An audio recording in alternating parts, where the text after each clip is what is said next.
So after the turnover, they will mark it down, I believe, at the 9-yard line is where East Nashville is going to start. And if you're just joining us, we're glad to have you with us. Had some technical issues here. East Nashville leading 7-0, 3:44 left in the opening quarter. And Liberty Creek had the ball, completed a pass to Dylan Mitchell. It was knocked out of his hands, picked up by Elijah Usher, who took it back inside the 10-yard line, and now a discussion on the sideline among the officials.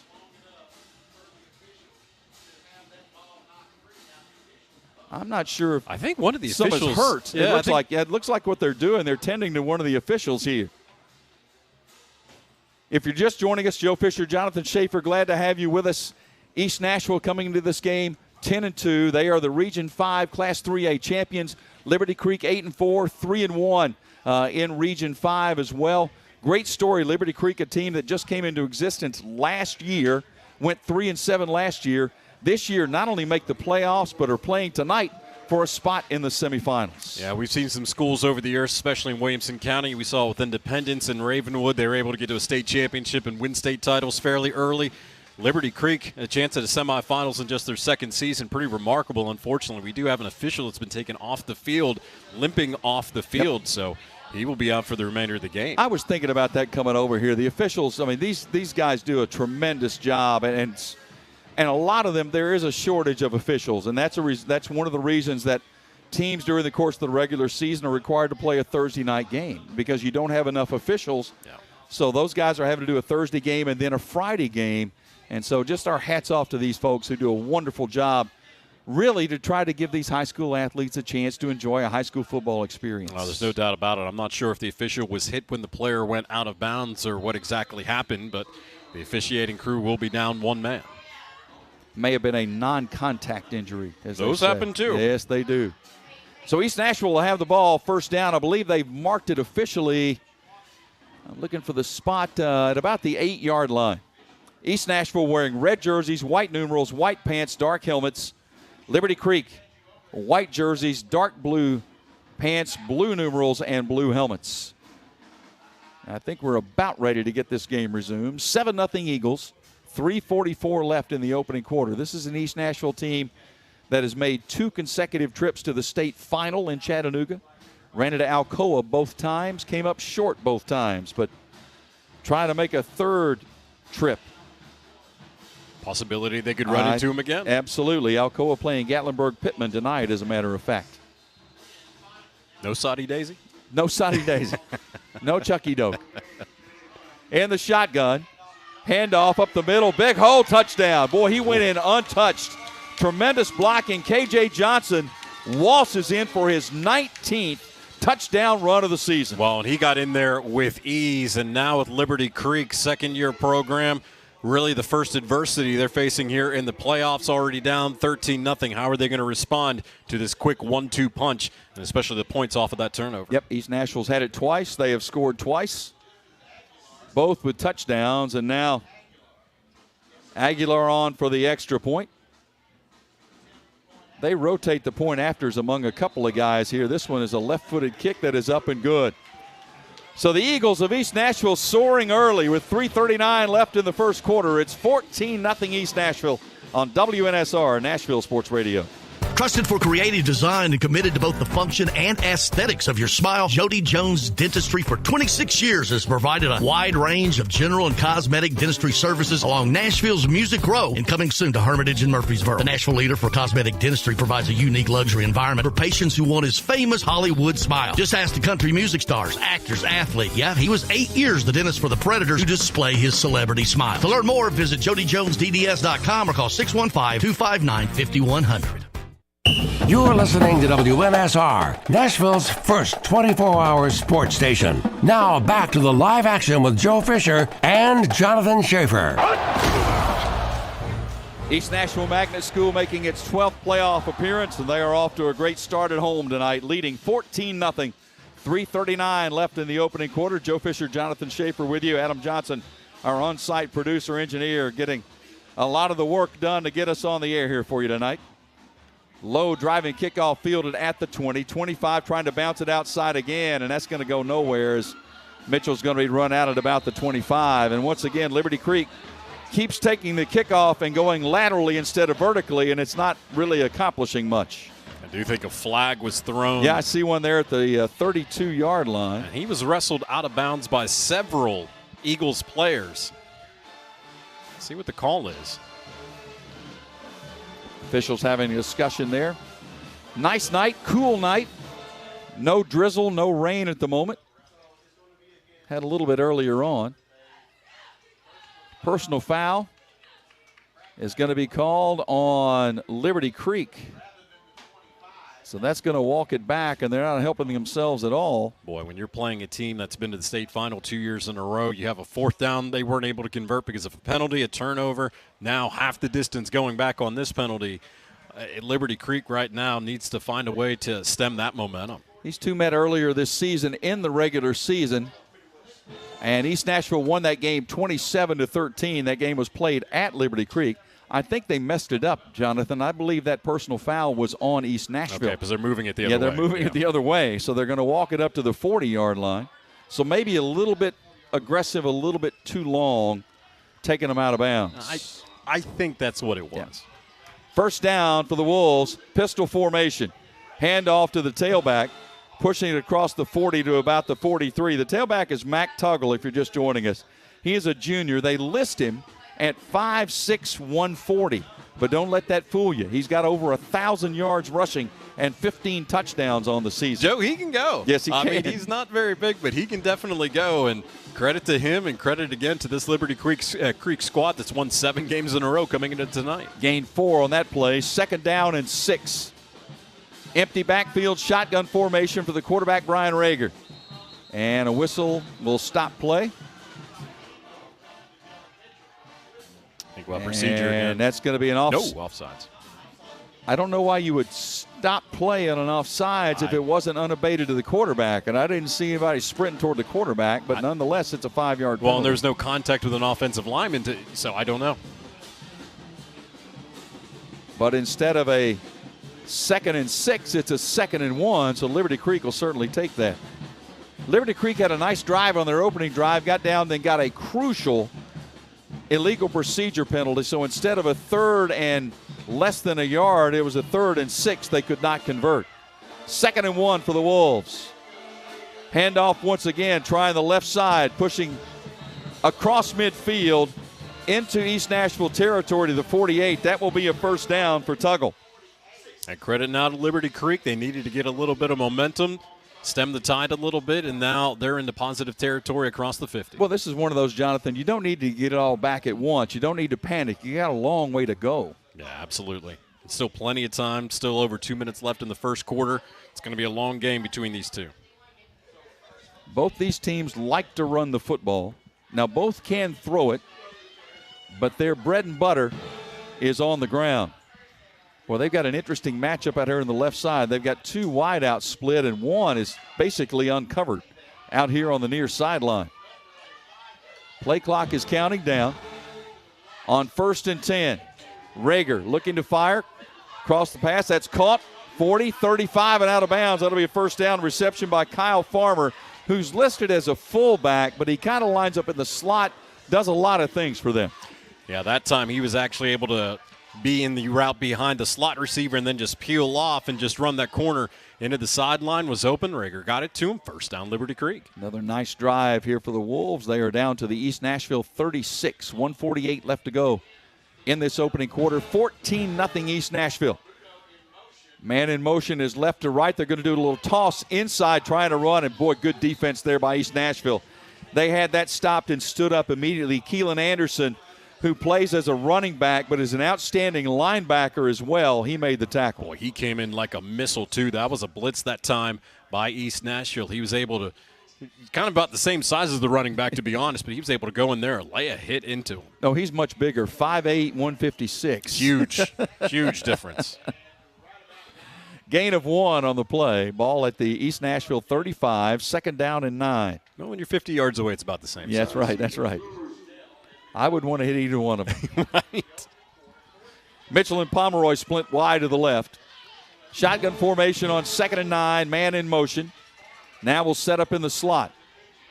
Hand off to the tailback. Tuggle tries. Boy, he is dropped for a loss. Boy, tremendous pursuit for East Nashville there on the penetration. And I believe that was Ladonis McGoughlin, the junior, who was right there to make the tackle for a loss. Backside pursuit that time was very aggressive and very well done. 3rd and long coming up. And again, Liberty Creek just needs to find a way to get another first down, keep things going as we're getting close to the end of the first quarter. 30 seconds left in this opening quarter. 14-0 East Nashville. 3rd down and 9. Ball spotted just inside the East Nashville 36 in what is obviously 4-down territory for the Wolves. 3 receivers split left. In the shotgun, Rager looking to throw. Being flushed. Running left. Being chased. Sends it. Has a man. Caught at the 20. It's a first down for the Wolves on the reception by Jake Barbudo, the senior. He was all by himself. An outstanding job by Rager being chased to find him. Yeah, he got flushed out of the pocket. I think Liberty Creek might have got a little lucky, might have been a little bit of a hold, but nothing was called there inside. But Liberty Creek getting the first down. Nice play by Rager. And that's going to be the final play of quarter number 1. But Liberty Creek on the march. East Nashville 14, Liberty Creek nothing in this quarterfinal matchup in Class 3A in the TSSAA state playoffs on WNSR Nashville Sports Radio. Bar Lines at the Omni Nashville Hotel downtown is at the heart of Music City. Located within walking distance of the Country Music Hall of Fame, Bar Lines at the Omni is your downtown honky-tonk destination. Watch your team from any seat on their plentiful HD TVs and catch a live show on the Bar Lines stage featuring live music 7 days a week. Bar Lines has the ultimate Southern comfort food. Get started with classic fried green tomatoes or bourbon barbecue wings. Then it's on to the massive Smashville double stack or the world famous Bar Lines grinder. Oh, you've never heard of the Bar Lines grinder? 2 kinds of cheese, lettuce, Dijon, smoked turkey, smoked bacon, smoked ham. Now that's some smoke you want. Local brews and local spirits are on tap at Bar Lines. Take a seat on the patio outside and soak up the rhythm of Music City. Bar Lines at the Omni Nashville Hotel, 5th Avenue, downtown.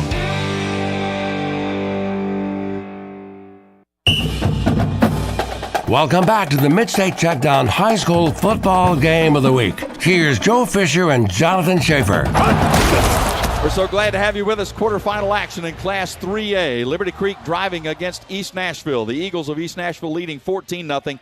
First down, bouncing out to the left and carrying it inside the 20 to about the 17-yard line is Mac Tuggle, the junior running back for the Wolves. He's going to get 4 yards on first down. Yeah, actually had a pretty good hold to that side. One of the better holes that this Liberty Creek offensive line's been able to open up as Liberty Creek, again, just continues to drive down 14-0. But this game, they've settled back down, settled back in after that turnover and then a touchdown for East Nashville. Yep, penalties and turnovers have been key, especially for Liberty Creek. Had a penalty that was costly and then a turnover that set up East Nashville on the short field. 2nd down and 6 from the shotgun. Rager. Inside handoff, Tuggle trying to bounce it out nowhere. Boy, tremendous pursuit. And the tackle by Usher makes that in his pursuit. Usher's had an outstanding game so far for the Eagles. I think at the point now for Liberty Creek, they need to start mixing it up just a little bit. They're going to Tuggle quite a bit. He's not a guy that's going to be able to run between the tackles a ton.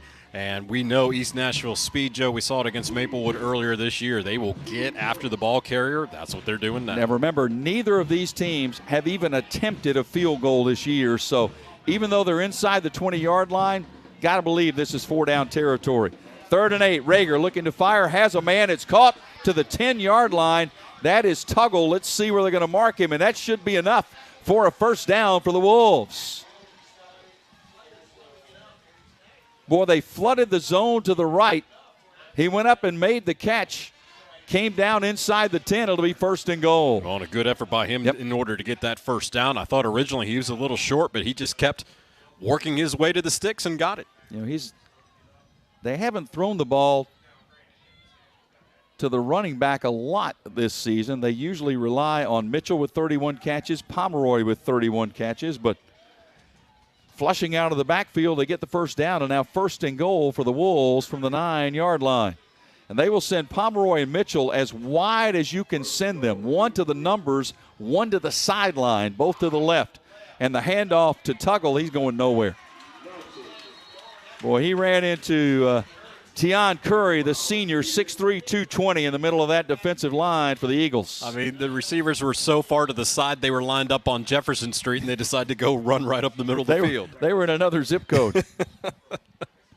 Loss of a yard, 2 yards on the play. 2nd and goal now from the 11. Well, you rarely see anybody split out that far. Not that wide. You have all that space, and then you don't use it. Well, Pomeroy and Mitchell, their two biggest receiving threats, they usually line up on the same side. They are both on the left side, lined up on 2nd and goal. Man in motion is Farmer. Looking to fire. They send it out, flood it out into Farmer, who makes the catch at the 10, spins inside the 5.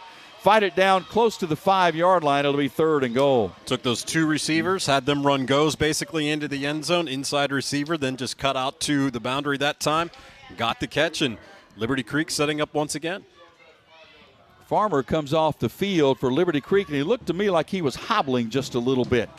That would be a big loss for them. He's very valuable in a lot of ways. 3rd and goal from the 5 for the Wolves. East Nashville leading 14-0, 8:50 to go in the first half here from East Nashville. And basically those are clear out routes by the receivers to get that receiver underneath open and go to the sideline. Ball on the far hash mark. They're going to roll right to the wide side of the field. Rager's going to keep it, going to try to run to the left. Now send it to the end zone. Has a man in the end zone. Touchdown, Liberty Creek. What a tremendous job to find him in the back left side of the end zone. Dylan Mitchell with the reception.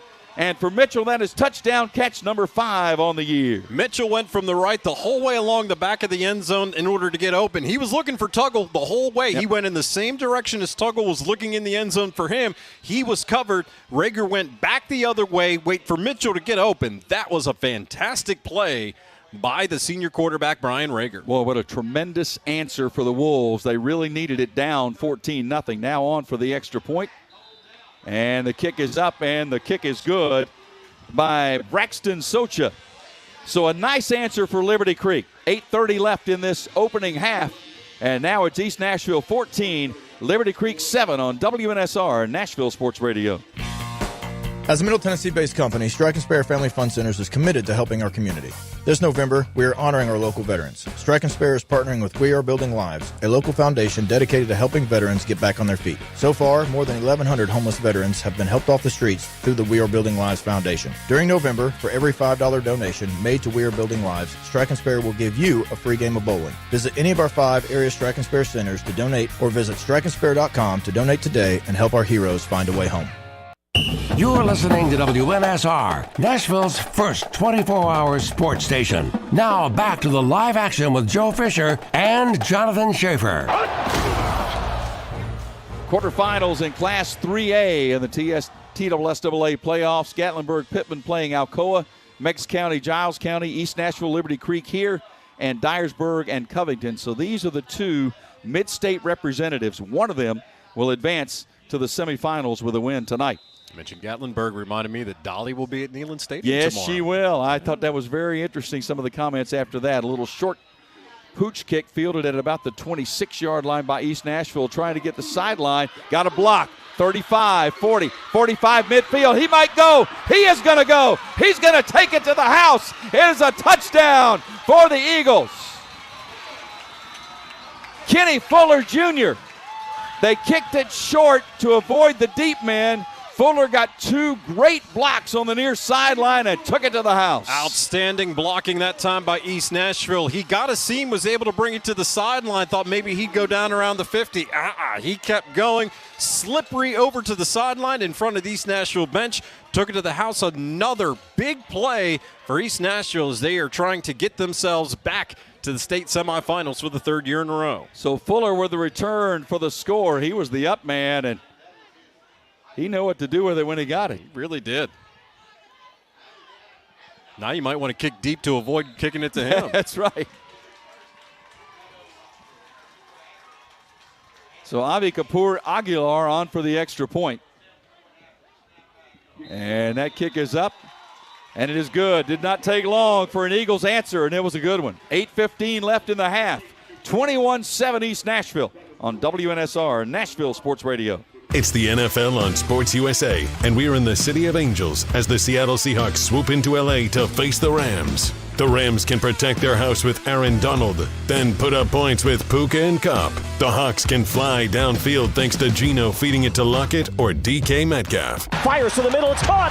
Touchdown, Seattle! DK Metcalf! It's the Seahawks at the Rams, this Sunday on Sports USA. Coverage begins at 3 p.m. on WNSR, Nashville Sports Radio. Welcome back to the Mid-State Checkdown High School Football Game of the Week. Here's Joe Fisher and Jonathan Shaffer. Kenny Fuller Jr. takes it to the house for East Nashville on the kickoff return for the score to give the Eagles a 21-7 lead over Liberty Creek with 8:15 left in this first half. Kickoff will be fielded at about the 17-yard line by the Wolves to the 25, to the 30. Hit hard at about the 35, pushing forward close to the 37-yard line.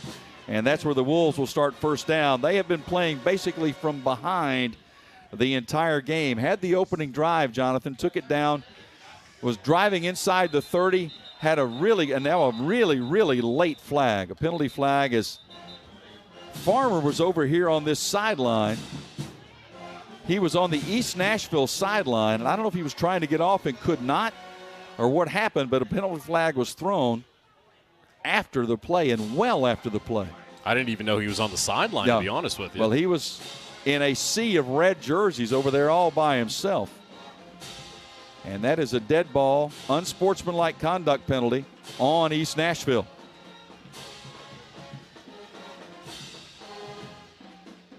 So that's going to cost the Eagles 15 yards. Just no reason.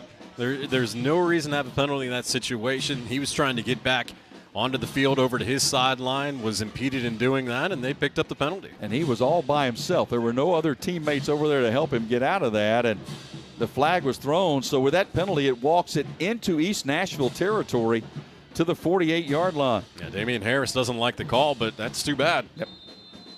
You know, Rager responsible for over 2,500 yards of offense on his own, throwing and running. He's run for almost 1,000 yards this season. 1st and 10, man in motion is Mitchell, running right to left. Play action fake, Rager's going to keep. Going to turn upfield inside the 45, knee down at about the 45-yard line. I think they may give him progress to the 44. It'll be 2nd and 6. Yeah, good call that time. They ran the fake. He was able to go over to the right side. They were 8 and 9 in the box, so they were all clumped up there in the middle, had to come out and pursue. Good run on first down. Rager, a big guy, 6'2", 184. Came into the game 1,682 yards passing, 24 touchdowns, 915 yards rushing, 12 touchdowns. 2nd and 6 from the pistol. Rager fires inside slant, caught, 40-yard line, 39, going to be maybe just shy of the first down on the reception by number 9, Jackson Pomeroy. That'll give him the team lead in receptions with 32. It was actually a nice catch because that ball was a little low. He had to reach down to his shoe tops in order to come up with it, so nice play by Pomeroy. About a yard shy of the first down. They'll mark it at the 39, bringing up 3rd and 1. Liberty Creek moving left to right, trailing 21-7. Just inside 7 minutes to go in this first half from East Nashville. Blitz coming from the Eagles. Handoff, Tuggle's going to get the first down close to the 35. Well, they ran a run blitz right up the middle, and Tuggle sort of eased his way out to the left, just missed it, and got the first down. Well, and I'm going to give Liberty Creek, their offensive line, some credit here tonight. They're doing a good job. They may not be the biggest holes to run through, but giving Tuggle enough space that he's able to navigate through. You know, they don't have a tremendous amount of size. When you look at how they're listed across that front, 202, 217, 215, 187. Then they got a big right tackle at 293. In Titus Campbell, but they don't have a tremendous amount of size. Well, they look like a 3A school where East Nashville's got size of more like a 5A school. 1st and 10 for Liberty Creek. Keeper by Rager. Up the middle inside the 35, hammered down at about the 31-yard line. Tackle made there by C.J. Alexander, the senior. 6'2", 280 in the middle. Yeah, we mentioned size. The big defensive tackle in there was able to make that play and fall on top of Rager. And you feel that when a guy that weighs 280 pounds falls on top of you. Yes, you do. Under any circumstance. That's right. 2nd and 6. 2 wide out split right, 2 wide left. Pistol formation. Tuggle is the tailback. They'll toss it to Tuggle. He'll run left, try to turn upfield, hit hard at about the 29-yard line. Boy, good pursuit. Lance Bell, the strong safety, coming in to make a strong hit and brings up 3rd and 3. It's just tough for any team to out-athlete East Nashville. They've just got guys out there with plenty of speed to burn, and that's what they're doing here tonight. 3rd and 3 for the Wolves from the East Nashville 29. Clock is running, 5 minutes left in this first half. East Nashville leading 21-7. Winner advances to the semifinals, where they will get the winner of the Dyersburg-Covington game, and that game will be played here in the Mid-State. 3rd and 3, Rager, plenty of time, now being chased, easing left, looking downfield, still looking, he's hammered, oh my goodness! He is drilled at the 34-yard line. What a pop that was.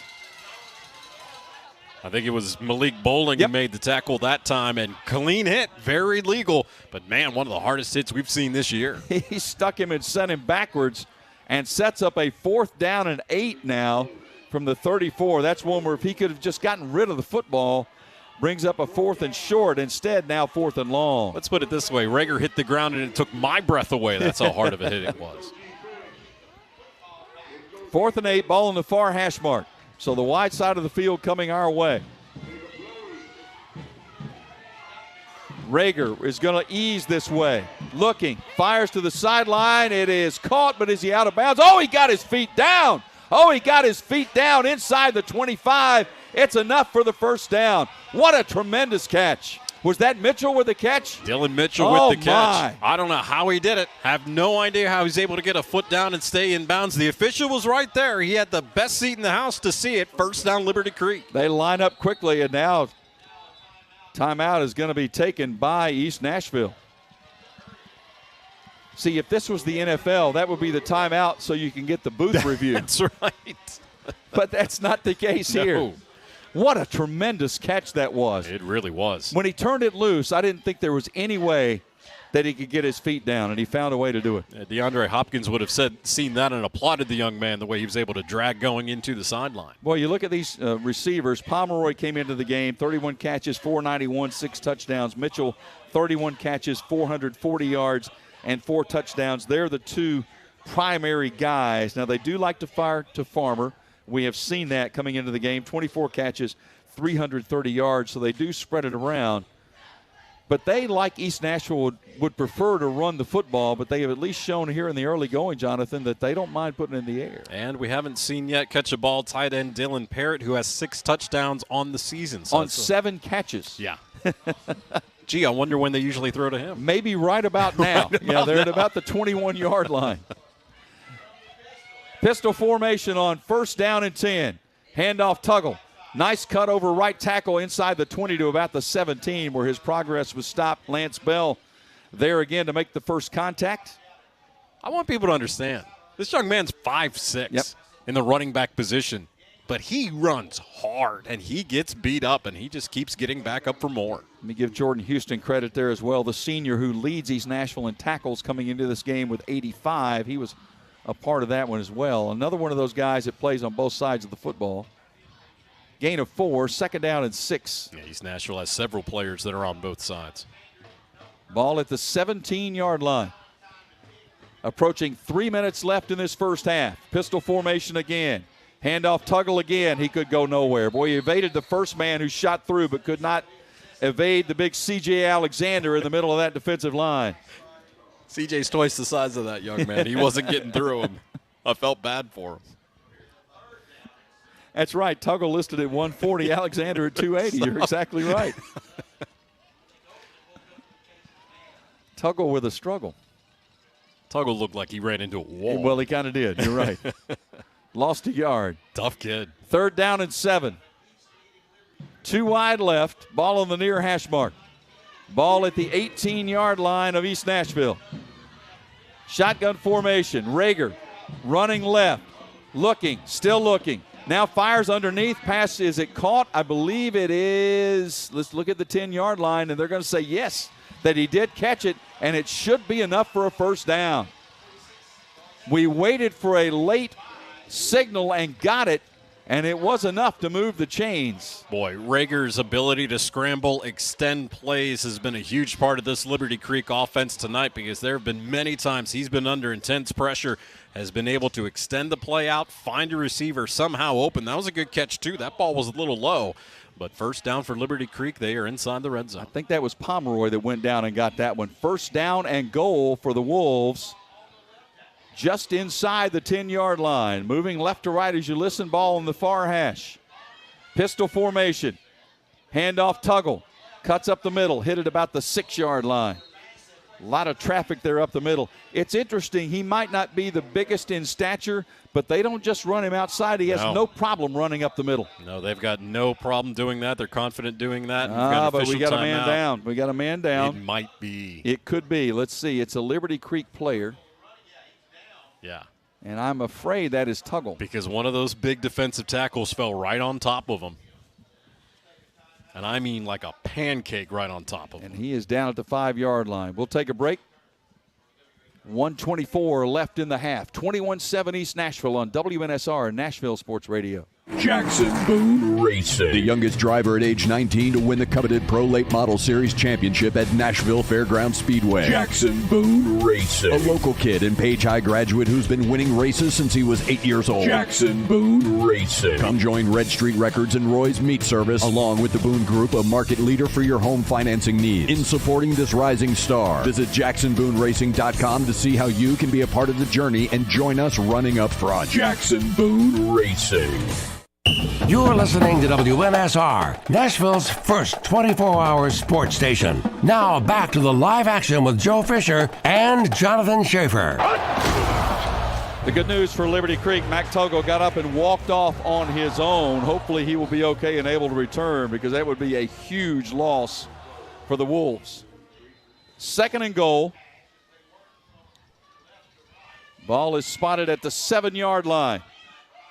Rager in the pistol, looking to throw. Rush coming, eludes one man, lost the football.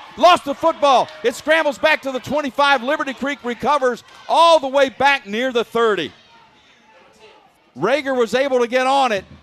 He eluded the rush, but had the football out there, Jonathan, and East Nashville was able to bat it out of his hands. The rush was just too strong. He had a receiver come on basically a wheel route who was open on the far sideline right near the goal line. Ball was knocked out of his hands, and then East Nashville had a moment where they're like, we could scoop and score this. They couldn't secure it. Liberty Creek gets it back, but it's going to be 3rd and extremely long. 3rd and goal from the 25. But as you said, the good news for Liberty Creek, they still have the football, because East Nashville was thinking scoop and score.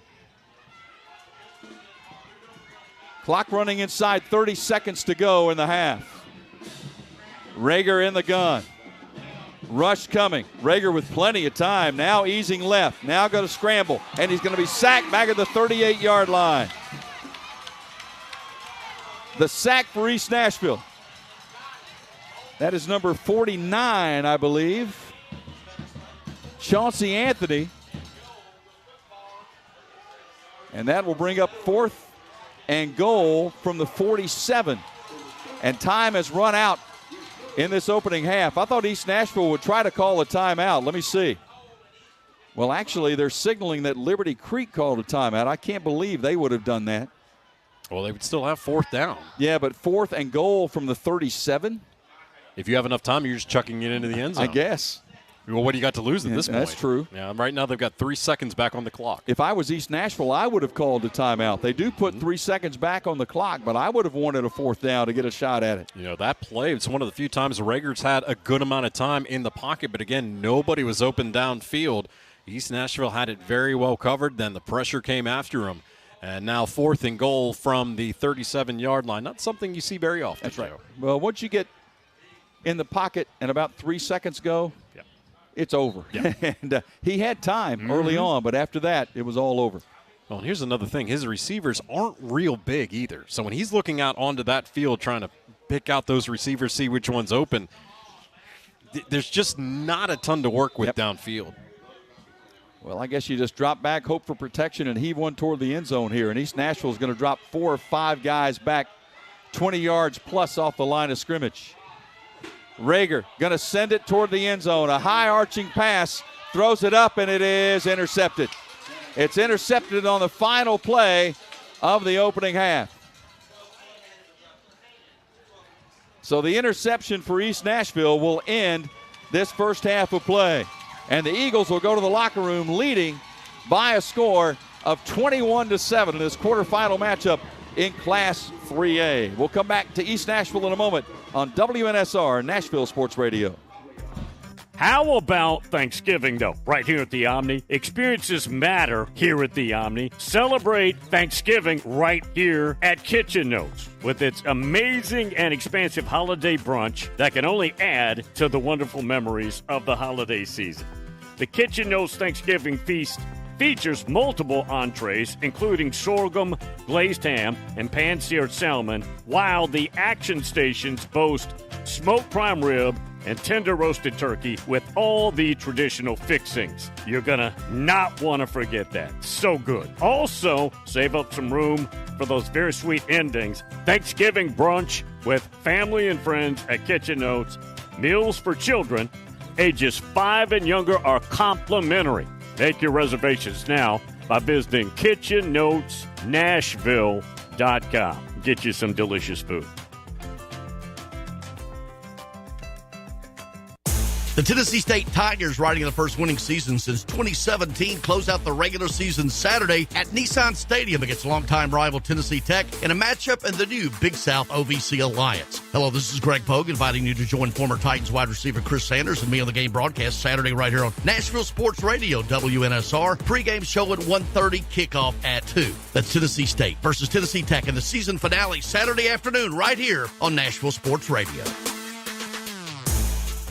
Trusted for creative design and committed to both the function and aesthetics of your smile, Jody Jones Dentistry for 26 years has provided a wide range of general and cosmetic dentistry services along Nashville's Music Row and coming soon to Hermitage and Murfreesboro. The Nashville leader for cosmetic dentistry provides a unique luxury environment for patients who want his famous Hollywood smile. Just ask the country music stars, actors, athlete. Yeah, he was 8 years the dentist for the Predators to display his celebrity smile. To learn more, visit JodyJonesDDS.com or call 615-259-5100.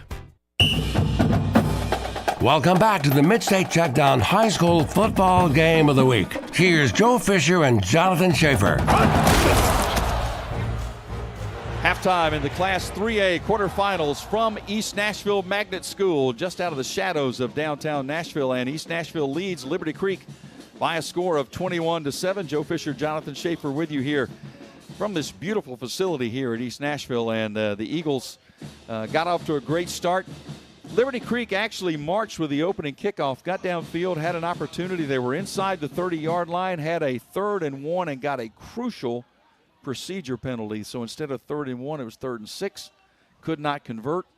Since then, all East Nashville. Yeah, and then East Nashville was able to score on their next drive, and East Nashville also with a kickoff return for a touchdown tonight. So they were able to capitalize on that 4th down conversion that Liberty Creek could not convert on.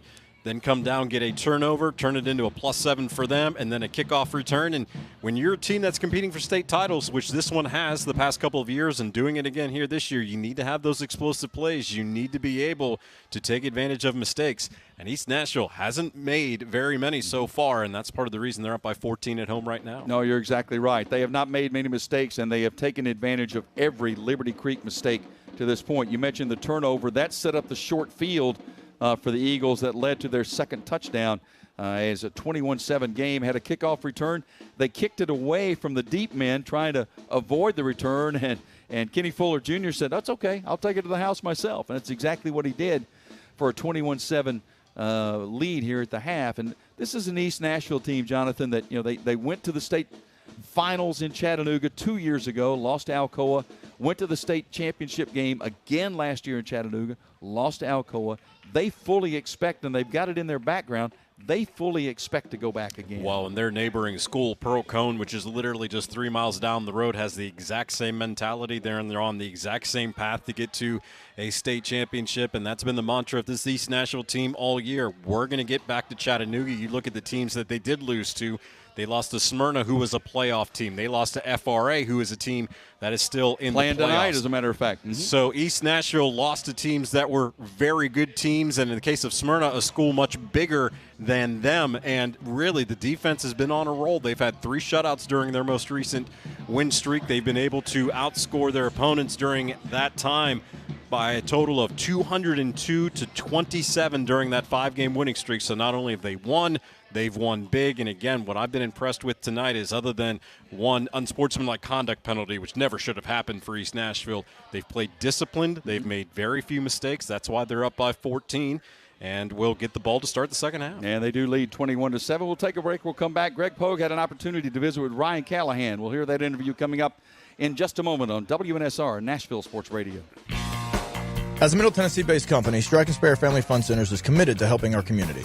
This November, we are honoring our local veterans. Strike & Spare is partnering with We Are Building Lives, a local foundation dedicated to helping veterans get back on their feet. So far, more than 1,100 homeless veterans have been helped off the streets through the We Are Building Lives Foundation. During November, for every $5 donation made to We Are Building Lives, Strike & Spare will give you a free game of bowling. Visit any of our 5 area Strike & Spare centers to donate, or visit strikeandspare.com to donate today and help our heroes find a way home. Bob's Steak and Chop House, located in the Omni Nashville Hotel, is a nationally renowned steakhouse specializing in the finest corn-fed Midwestern prime beef. The menu formula is simple: incredible meat, gigantic shrimp, fabulous salads, and decadent desserts. Start your experience at Bob's with the fried calamari or fresh scallops seared in Texas burnt honey. All the beef at Bob's Steak and Chop House are USDA prime cuts, from the traditional filet of tenderloin and ribeye to the adventurous Kansas City bone-in strip. They even have 2 different surf and turf options. And if you're looking for the other white meat, Bob's Steak and Chop House serves a dry-aged pork tomahawk with homemade applesauce. Fresh seafood is on the menu, from salmon to scampi, and even fresh lobster tail. For reservations, give them a call or log on to the Omni Nashville Hotel website. Bob's Steak and Chop House at the Omni Nashville Hotel. It's the NFL on Sports USA, and we're in the City of Angels as the Seattle Seahawks swoop into LA to face the Rams. The Rams can protect their house with Aaron Donald, then put up points with Puka and Kupp. The Hawks can fly downfield thanks to Geno feeding it to Lockett or DK Metcalf. Fires to the middle, it's caught! Touchdown Seattle, DK Metcalf! It's the Seahawks at the Rams, this Sunday on Sports USA. Coverage begins at 3 p.m. on WNSR, Nashville Sports Radio. How about Thanksgiving, though? Right here at the Omni. Experiences matter here at the Omni. Celebrate Thanksgiving right here at Kitchen Notes with its amazing and expansive holiday brunch that can only add to the wonderful memories of the holiday season. The Kitchen Notes Thanksgiving feast features multiple entrees, including sorghum, glazed ham, and pan-seared salmon, while the action stations boast smoked prime rib and tender roasted turkey with all the traditional fixings. You're gonna not want to forget that. So good. Also, save up some room for those very sweet endings. Thanksgiving brunch with family and friends at Kitchen Notes. Meals for children ages 5 and younger are complimentary. Make your reservations now by visiting kitchennotesnashville.com. Get you some delicious food.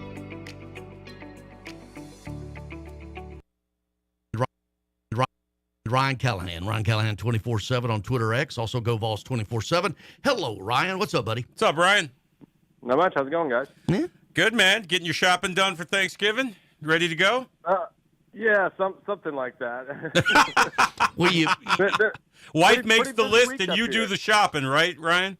Yeah, that's got to wait until next week. It's a pretty busy week up here. Even though Tennessee might not be as Tennessee fans at least might not be as optimistic coming into this week. It's been a busy week up here getting ready for what's still a pretty big game for obviously for Tennessee, a chance to play the number 1 team in the country. Well, you go ahead and get some early Music City Bowl tickets for the Vols game there.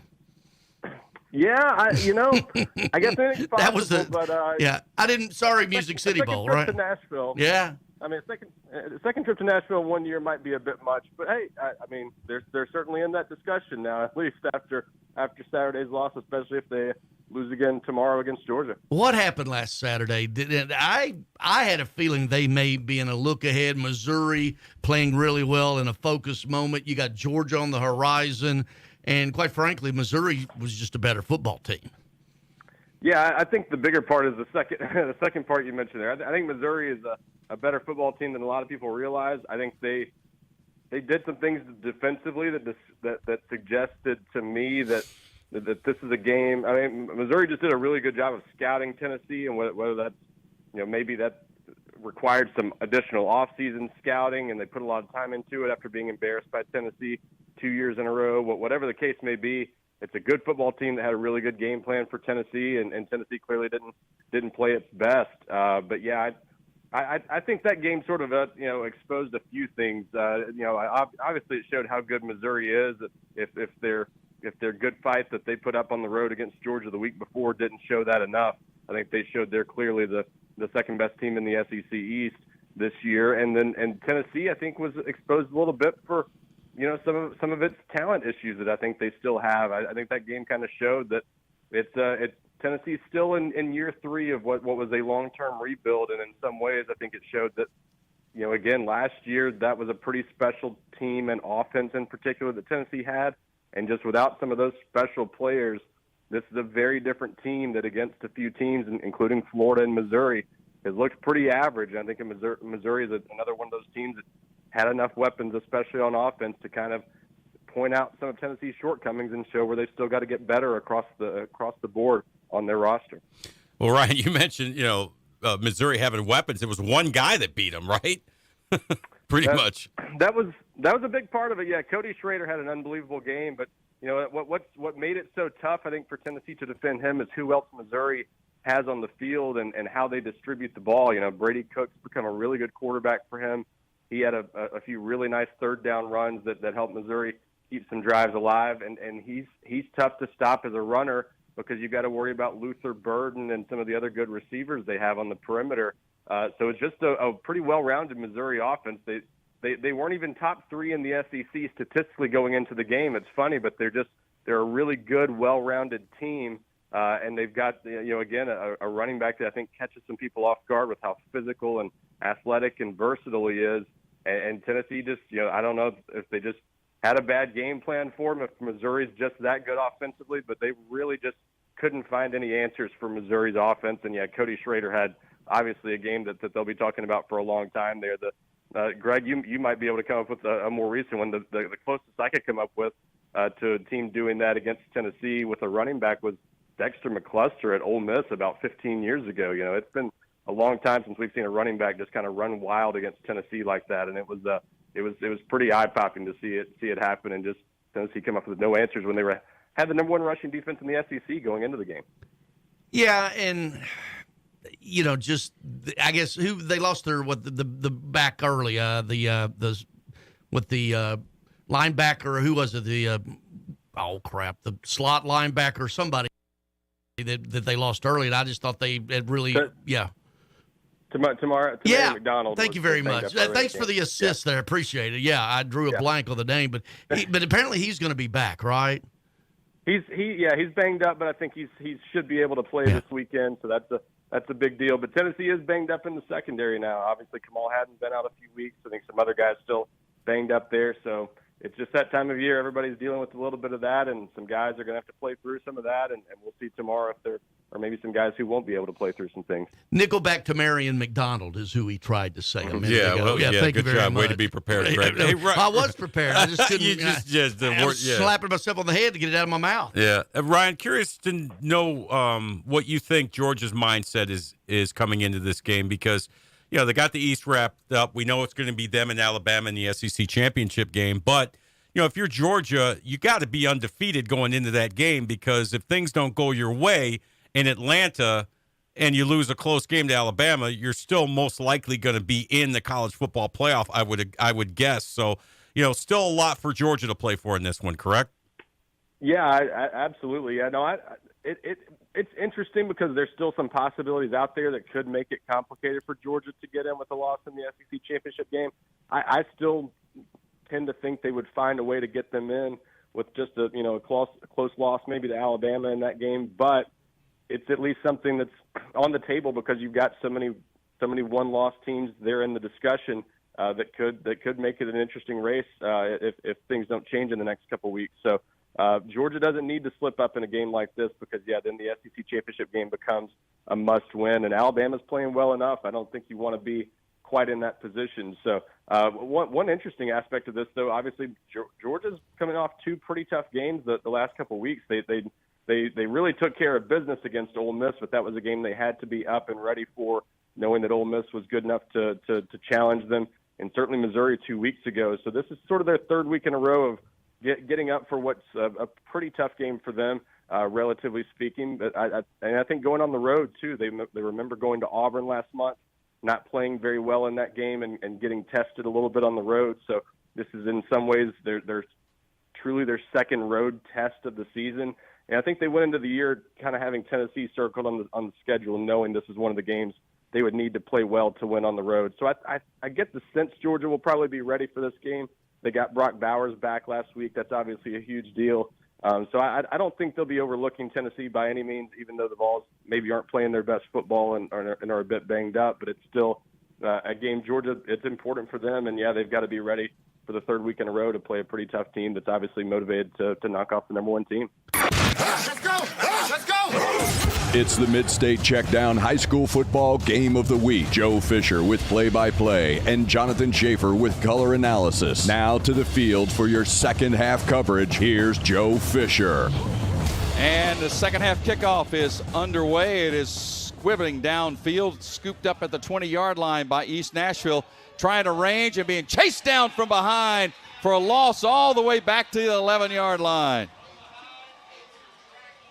Trying to run from right to left and cover as much ground as he could, and that was Kenny Fuller Jr., who took one to the house earlier and was going to try to do it again, but the house was not available this time. Well, it's actually their worst field position start of the game as far back as they are right now. Good strategy by Liberty Creek.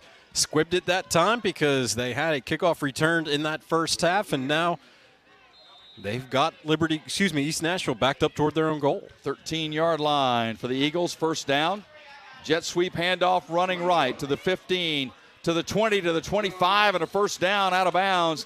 And that is Ernest Woodard, the senior, with the carry for the first down. There was not a lot of offense in that first half. Liberty Creek with 61 yards of total offense. East Nashville with 86 yards of total offense. Penalties, though there weren't many, were critical. East Nashville had 4. Liberty Creek had 1, but that one was a huge one on their opening drive. Yeah, it was very costly. They marked him out of bounds at the 28-yard line, so it'll be second down and 1. I think they had to sub a player out and bring one in for Liberty Creek. Yep, they sent a player off the field, so they brought one in here at the last second. So second and 1. Individually in that first half, Rager for Liberty Creek, 10 of 12 passing for 95 yards. Lamb was 1 of 2 passing for 31 yards for East Nashville. They like to get it done on the ground. Usher, 30 yards rushing. Handoff up the middle to Johnson. He'll have a couple of yards and a first down across the 15, and a late penalty flag comes in. And it came in way late, 20 yards behind the play. Now they picked it up. So first down for East Nashville from their own 25-yard line. Martez Lamb at quarterback, looking to throw. Rush is coming, going to be sacked. Sacked all the way back near the 15-yard line. And I believe the Liberty Creek player who sacked him is down. Yeah, he immediately tapped to his helmet to show that he was hurt. And the training staff coming out right now, but I have a feeling this might be serious. Yeah, he made a wonderful tackle for the sack back at the 16-yard line, but immediately, as you said, Jonathan, started tapping the helmet, which is a signal that I need some help. And he is down on his back there. We'll take a break. We'll come back and give you an update on the player in just a moment. 11-11 left in the third quarter, 21-7 East Nashville on WNSR, Nashville Sports Radio. Jackson Boone Racing. The youngest driver at age 19 to win the coveted Pro Late Model Series championship at Nashville Fairgrounds Speedway. Jackson Boone Racing. A local kid and Page High graduate who's been winning races since he was 8 years old. Jackson Boone Racing. Come join Red Street Records and Roy's Meat Service, along with the Boone Group, a market leader for your home financing needs. In supporting this rising star, visit JacksonBooneRacing.com to see how you can be a part of the journey and join us running up front. Jackson Boone Racing. You're listening to WNSR, Nashville's first 24-hour sports station. Now back to the live action with Joe Fisher and Jonathan Shaffer. On second down and 17, pass to the sideline is caught. He stayed in bounds on a tremendous reception. That was Woodard again who made the catch at about the 27-yard line. It's going to be a short gain, bring up third down and about 9. Yeah, the good news is that we need to tell that Peyton McFarland, the player for Liberty Creek who was injured, got up, ran off on his own. Looked pretty good. Yeah, that time they had to throw the ball about 20 yards in order to get 3. That was another one from the far hash to the near sideline, able to stay in bounds, but not much on the gain. So Woodard with the catch. He's got 3 touchdown receptions on the year. Third down and about 8. We'll call it from the gun. Looking to throw, looking long, over the middle, incomplete. Threw into double coverage. Was looking for number 14. That was DeAnthony Lanier, the senior. And that ball was overthrown and brings up fourth down in the first punt of the night. Well, he was trying to throw his receiver open. He was double covered. The receiver was getting a little bit of a step, but that ball was overthrown by about 3 yards. It was going to have to be picture perfect in order to get a completion. So number 2 for East Nashville, that's KJ Johnson. Boy, you got to be a little bit leery, don't you, when the starting tailback is the punter. Just kind of have to pay attention. But deep in their own territory, he's going to get this one a good high punt. Not too deep. Fair catch made at midfield. So Liberty Creek with Dylan Mitchell with the fair catch will start first down from midfield, trailing 21-7, but outstanding field position to start this opening drive for them of this third quarter. And they started the half on defense, but I thought that was a good job by Liberty Creek. They were able to get a little bit of momentum back. They moved the ball downfield to end the first half. Unfortunately, they couldn't score it. Now, outstanding field position, 50-yard line. Let's see what Brian Rager and this Liberty Creek offense can do. The Mac Tuggle was their leading rusher, 16 carries, 42 yards. He is not in the lineup on this first play on first down on an empty backfield. Rager easing left, rush is coming, going to be dropped for a sack. Sack back at the 47-yard line. Boy, pursuit coming from both sides there from East Nashville. They closed on Rager and dropped him for the sack and a 3-yard loss. Rager didn't have a chance. The left tackle that time for Liberty Creek just got blown off the line. That got Rager off his mark. He had to move, and then the trailing player came in and was able to get the sack. Second down and 13 for Liberty Creek. Rager in that first half was 10 of 12 passing, efficient, 95 yards. The longest pass completion was 15 yards. Second down and 13. Keeper by Rager, running left, lowers the shoulder, lost the football. That ball is fumbled in play, and I believe East Nashville has recovered, and they have at about the 41-yard line. Rager fumbled it forward about 9 yards, and East Nashville scooped it up. I believe that was the big man. I think it was Krishan Alexander. It was. Yeah, because he was trailing on the play. That ball literally just rolled right up to him. A scoop and score was not in his future, but he secured it, and that's all he had to do. He was thinking about it, though. The big man always does. Hey, if he's 6'2" and 280, I think I might get him out of his way. So a crucial turnover now for Liberty Creek. East Nashville with a football first down from their own 41-yard line. You know, Joe, those D linemen always dream of those moments. Got a late substitution coming in. Late substitution coming in for East Nashville. That's number 75, Corey Savage. They might need to call timeout because they have a miscommunication with that player. They are a little confused and finally going to take the timeout. Yep, they were not sure who needed to be where, so they'll take the timeout. Leading 21-7 on WNSR, Nashville Sports Radio. The Tennessee State Tigers, riding the first winning season since 2017, close out the regular season Saturday at Nissan Stadium against longtime rival Tennessee Tech in a matchup in the new Big South OVC Alliance. Hello, this is Greg Pogue inviting you to join former Titans wide receiver Chris Sanders and me on the game broadcast Saturday right here on Nashville Sports Radio, WNSR. Pre-game show at 1:30, kickoff at 2. That's Tennessee State versus Tennessee Tech in the season finale Saturday afternoon right here on Nashville Sports Radio. Welcome back to the Mid-State Checkdown High School Football Game of the Week. Here's Joe Fisher and Jonathan Shaffer. So after the timeout, East Nashville regroups. They will start first down from their own 41-yard line. Eagles leading 21-7 this Class 3A quarterfinal playoff matchup. Receiver in motion. They fake the handoff to him, and Lamb is going to go long. He's got a man behind everybody, and that's broken up. Broken up at the 10-yard line. Pass was just underthrown. He was looking for Usher, the receiver, and Jake Barbudo was able to close just enough to get in the way. Well, and a credit to Barbudo that time, his recovery on that play, because it looked like it was going to be a completion and a possible touchdown, was slightly underthrown. Still a well-thrown ball, but just slightly underthrown, just enough for Barbudo to get in there and knock it away. So 2nd and 10 now for the Eagles from their own 41. Handoff to the tailback running left to the 40 and dragged down near the 45-yard line. KJ Johnson with a short gain is going to bring up 3rd and about 7. Good pursuit there. Want to certainly thank all our sponsors, Jody Jones Dentistry, Omni Nashville Hotel, Jackson Boone Racing, Strike and Spare for their help and their support of the Mid-State Checkdown High School Football Game of the Week. Been a fun year. 3rd down and 7. Right up the middle, nothing. Boy, good defense there in the middle. Pushed it forward close to midfield. Going to be a couple of yards shy. Boy, he ran into a stone wall and then kept going. You said nothing. Yep. Then he picked up 5 yards. That's right, he did. I gave up on him. I should not have. Interesting decision now for East Nashville. 4th and 2, and they line up to go for it. And they are. And they hand it off to the tailback, and he stretches the ball forward and gets the first down. That is a heads-up play by the running back to take that ball and lean it out forward. Keelan Anderson, the sophomore, he stretched that ball out, and that was enough to move the chains. It's also risky because that's when the ball can get knocked away and it can be a fumble, but a big 4th down conversion. That moves the chains. First down, keeper, Lamb. And he's going to be corralled at about the 47-yard line.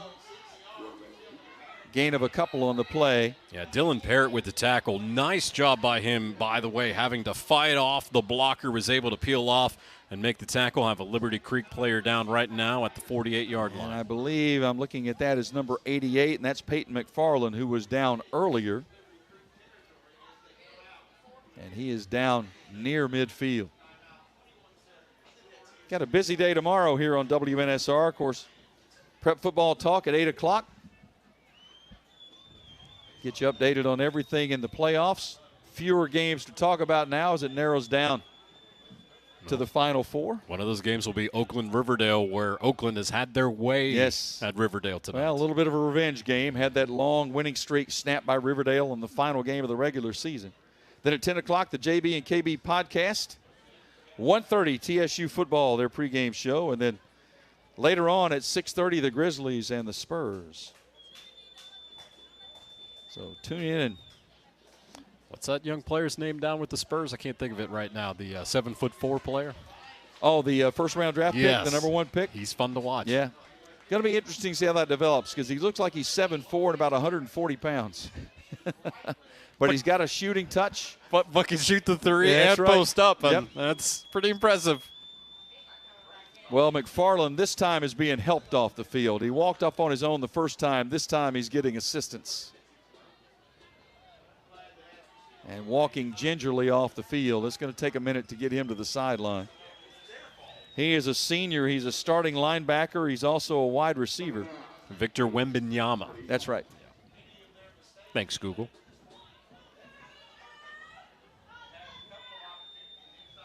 And he has finally made his way over to the sideline, and we're ready to go. East Nashville facing a 2nd down and 8 from the Liberty Creek 46-yard line. 8:25 left, third quarter. 21-7, East Nashville with the lead in this quarterfinal matchup in Class 3A. Lamb fires underneath, pass caught. Woodard breaks a tackle, dragged around from behind, loose ball. That ball is loose. Liberty Creek says they have it, and I believe they do, and they do. Fumble recovery picked up for Liberty Creek. That is Titus Campbell who got on the loose ball. First turnover for East Nashville. Well, and it's huge for Liberty Creek for many reasons. One of them is you had East Nashville moving the ball downfield, not having much trouble. And if they can get up by 3 scores, it's going to be very difficult for Liberty Creek to win. Now they got the ball. Now they got momentum. Down just 14 with 8:11 here in the third. And if they can punch it in, then we've got a really good game coming up. Well, that's the hazard, too, when you got a player just working hard, trying to get extra yardage, and sometimes that ball gets out there where it's available. First down for the Wolves from the 31. Rager, the senior at quarterback. Rolling left. Rush is coming from the right side. Fires, has a man open, caught. First down at the 43-yard line for the Wolves. Nice play. Went to the sideline, a little hook route. That was Dylan Mitchell with the catch and a first down and a gain of 12.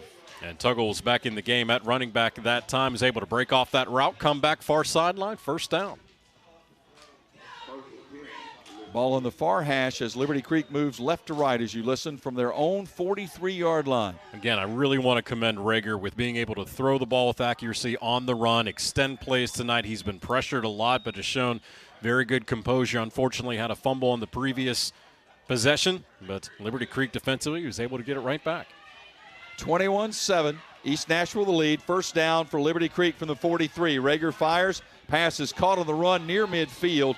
Tackle is made. That was Tuggle out of the backfield who makes the catch and a gain of about 7 yards. And again, Rager, nice toss that time. Able to get Tuggle in stride. Keep in front of the chains here on second down.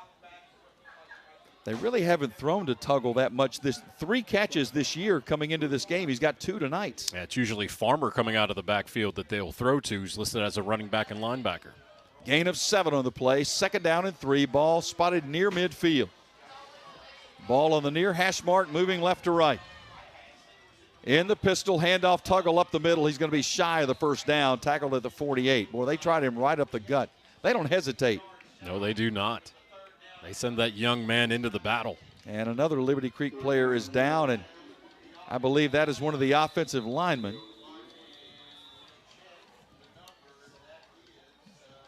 I believe that's Hayden Zimmerly. Yeah, hasn't gotten up yet, is rolling on his back. It looks like 73. I believe you're right. Hayden Zimmerly, he's the sophomore left guard, 5'11", 217. And he is down near midfield as they're going to try to tend to him here. We'll take a break. 6:39 left in the third. 21-7 East Nashville on WNSR, Nashville Sports Radio. Trusted for creative design and committed to both the function and aesthetics of your smile, Jody Jones Dentistry for 26 years has provided a wide range of general and cosmetic dentistry services along Nashville's Music Row and coming soon to Hermitage and Murfreesboro. The Nashville leader for cosmetic dentistry provides a unique luxury environment for patients who want his famous Hollywood smile. Just ask the country music stars, actors, athlete. Yeah, he was 8 years the dentist for the Predators to display his celebrity smile. To learn more, visit JodyJonesDDS.com or call 615-259-5100. You're listening to WNSR, Nashville's first 24-hour sports station. Now back to the live action with Joe Fisher and Jonathan Shaffer. Still tending to Hayden Zimmerly on the field. He's lying on his back near midfield, looking at his right ankle, I believe. I think they're taking the shoe off. Yep. So they still tend to him as we are. This, for me, is very familiar territory. I grew up about 2 miles from here, as a matter of fact, over on a dead-end street on West Avenue. West Avenue. West Avenue.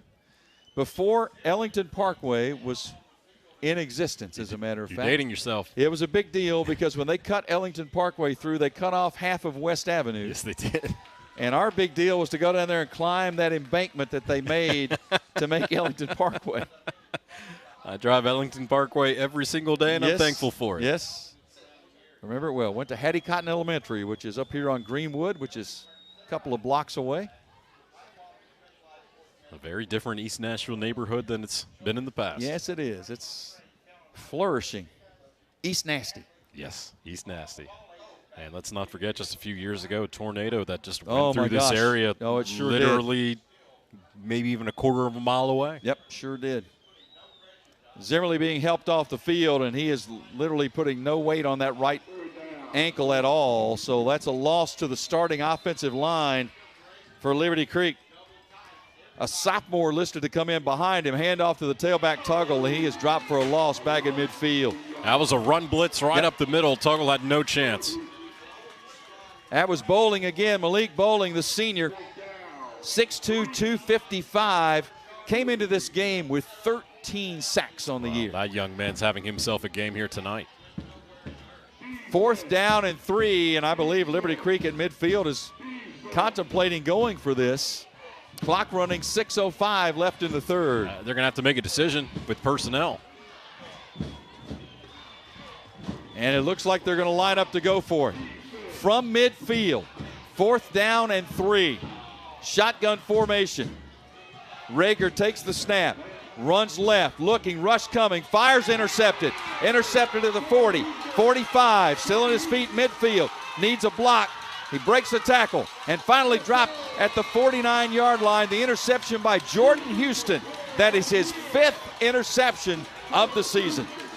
Rager's had a very nice game. That's one of the few ill-advised passes he's had this evening. He's just trying to make a play, went to the left side of the pocket and kind of threw up a little bit of a prayer because there wasn't anybody near where Houston was to intercept the football. So Rager, again, he's played well. That one was a mistake. And so now you give East Nashville the short field. They start 1st down from the Liberty Creek 49, leading 21-7. We've gone turnover to turnover. Now back to turnover again. Martez Lamb, the junior at quarterback. In the pistol formation on 1st down. Man in motion is Woodard, left to right. Handoff tailback, breaks the 45, 40, 35, still on his feet. 30, spins to the 25, 20 and out of bounds. Marvelous run by K.J. Johnson. Well, that's the best run of the night. And he was able to just work his way through the middle of the field. It looked like it'd be about a 10-yard run. Kept going, and down the near sideline. And now if East Nashville can punch it in here, going to be a world of trouble for Liberty Creek with a late sub. There's too many men on the field. 33-yard run. There's the penalty flag. They're going to give it to Johnson again. He's going to try to get outside. He'll finally just step out of bounds. I think realizing there's a penalty flag down, they're going to get 5 out of that anyway. Illegal substitution. Too many men on the field on Liberty Creek. Kind of a two-headed monster here for East Nashville, Jonathan. You got Johnson with 1,300 yards coming in. You got Keelan Anderson with 700 yards coming in. They are both sophomores. This team's going to be very good for a long time. With a junior quarterback. And already has been. And their other weapon is they play with pace. They play with tempo more than probably any other team we've seen this season, Joe.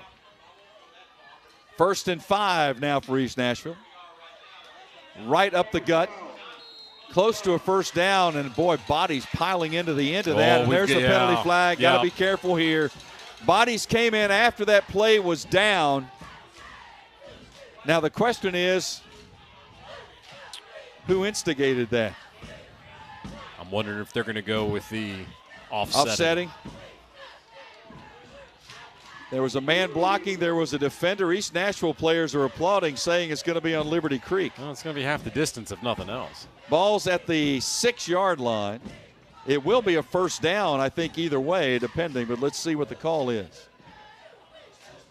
Dead ball. We understand that. Personal foul, East Nashville. Dead ball, personal foul, Liberty Creek. There you go. Offsetting penalties. That's the bailout. Yes, it is. Yes, it is. So it'll be 1st and goal from the 6. Yeah, and those were at the end of the play, so the 1st down coming up. And East Nashville lining up there ready to go. Sensing an opportunity to put this game in solid control, leading 21-7. Handoff tailback right up the middle, lowers his shoulder and powers into the end zone. Touchdown, East Nashville. Keelan Anderson, the sophomore, his 15th touchdown run of the season. Well, as you mentioned, they've got those sophomores at running back, junior quarterback. And now, if they make the extra point, 14 points off of turnover, plus a kickoff return for a touchdown. Big plays, capitalizing on mistakes. That's what will get you to a state semifinal. Lucas Gray on to attempt the extra point. They rotate kickers for the extra points. Gray is a left footer and drives this one up and hits the upright, and it's no good as it hit the right upright. So with 4:53 left in the third quarter, East Nashville 27, Liberty Creek 7 on WNSR Nashville Sports Radio. As a Middle Tennessee-based company, Strike and Spare Family Fun Centers is committed to helping our community. This November, we are honoring our local veterans. Strike and Spare is partnering with We Are Building Lives, a local foundation dedicated to helping veterans get back on their feet. So far, more than 1,100 homeless veterans have been helped off the streets through the We Are Building Lives Foundation. During November, for every $5 donation made to We Are Building Lives, Strike and Spare will give you a free game of bowling. Visit any of our 5 area Strike and Spare centers to donate, or visit strikeandspare.com to donate today and help our heroes find a way home. Welcome back to the Mid-State Checkdown High School Football Game of the Week. Here's Joe Fisher and Jonathan Shaffer. Homestanding East Nashville Magnet trying to make a third consecutive trip to the state finals in Chattanooga. In command here in their quarterfinal match, leading 27-7 over Liberty Creek with 4:53 left in the third quarter. Short kickoff fielded at the 30. And pushing forward to the 36, so Liberty Creek will start first down, as East Nashville has not wanted to attempt to kick the ball deep tonight. But now the Wolves find themselves in a bit of bother right now, trailing by 20. 4:48 left in the third, so they still have time, but you kind of sense, Jonathan, every single possession now is critical. And it's really going to fall on the shoulders of their starting quarterback in Rager. And this is not a team that throws the ball a ton or throw it deep. Rager, the senior, in the shotgun on first down from the 37. Dropped the football. He pounces on it back at the 30. It looked like a little play-action fake to Tuggle, and they actually made contact, and the ball came loose. And that's been a little bit of an issue tonight for Rager. Again, I think he's played pretty well, but ball security has been an issue. Had a fumble that was a turnover. Was able to get that one back, but a loss of 7 brings up second down and 17. That's the last thing. Well, that's the next to last thing they would have wanted. The last thing would have been to lose that fumble. Pistol formation this time. Man in motion. Looking to throw Rager. Sends it to the flat, caught, very short gain at the 32-yard line. Tremendous pursuit and coverage there for East Nashville, and that was Elijah Usher, who's had an outstanding night on both sides of the football. He did exactly what you're supposed to do. Good form, was able to wrap up, made the tackle in the open field, kept it for a short gain. I like his striped socks. Those are nice. They are nice. They got the knee-high red and black stripe. Stylish. Yes. 3rd and 13.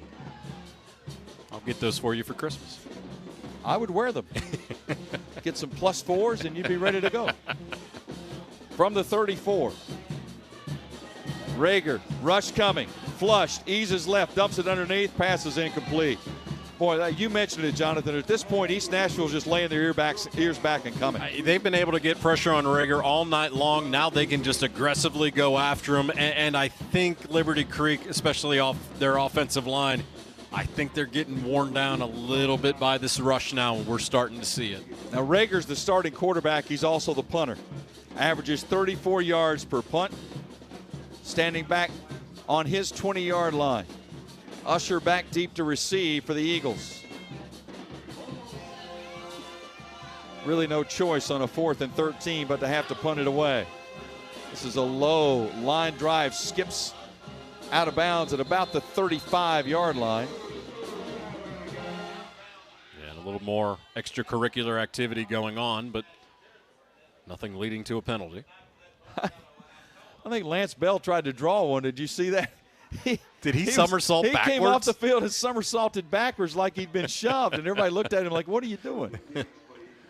A for effort. It was worth a shot. Well, so now if you're Liberty Creek, you got to find a way to get a stop, as that was a quick 3 and out.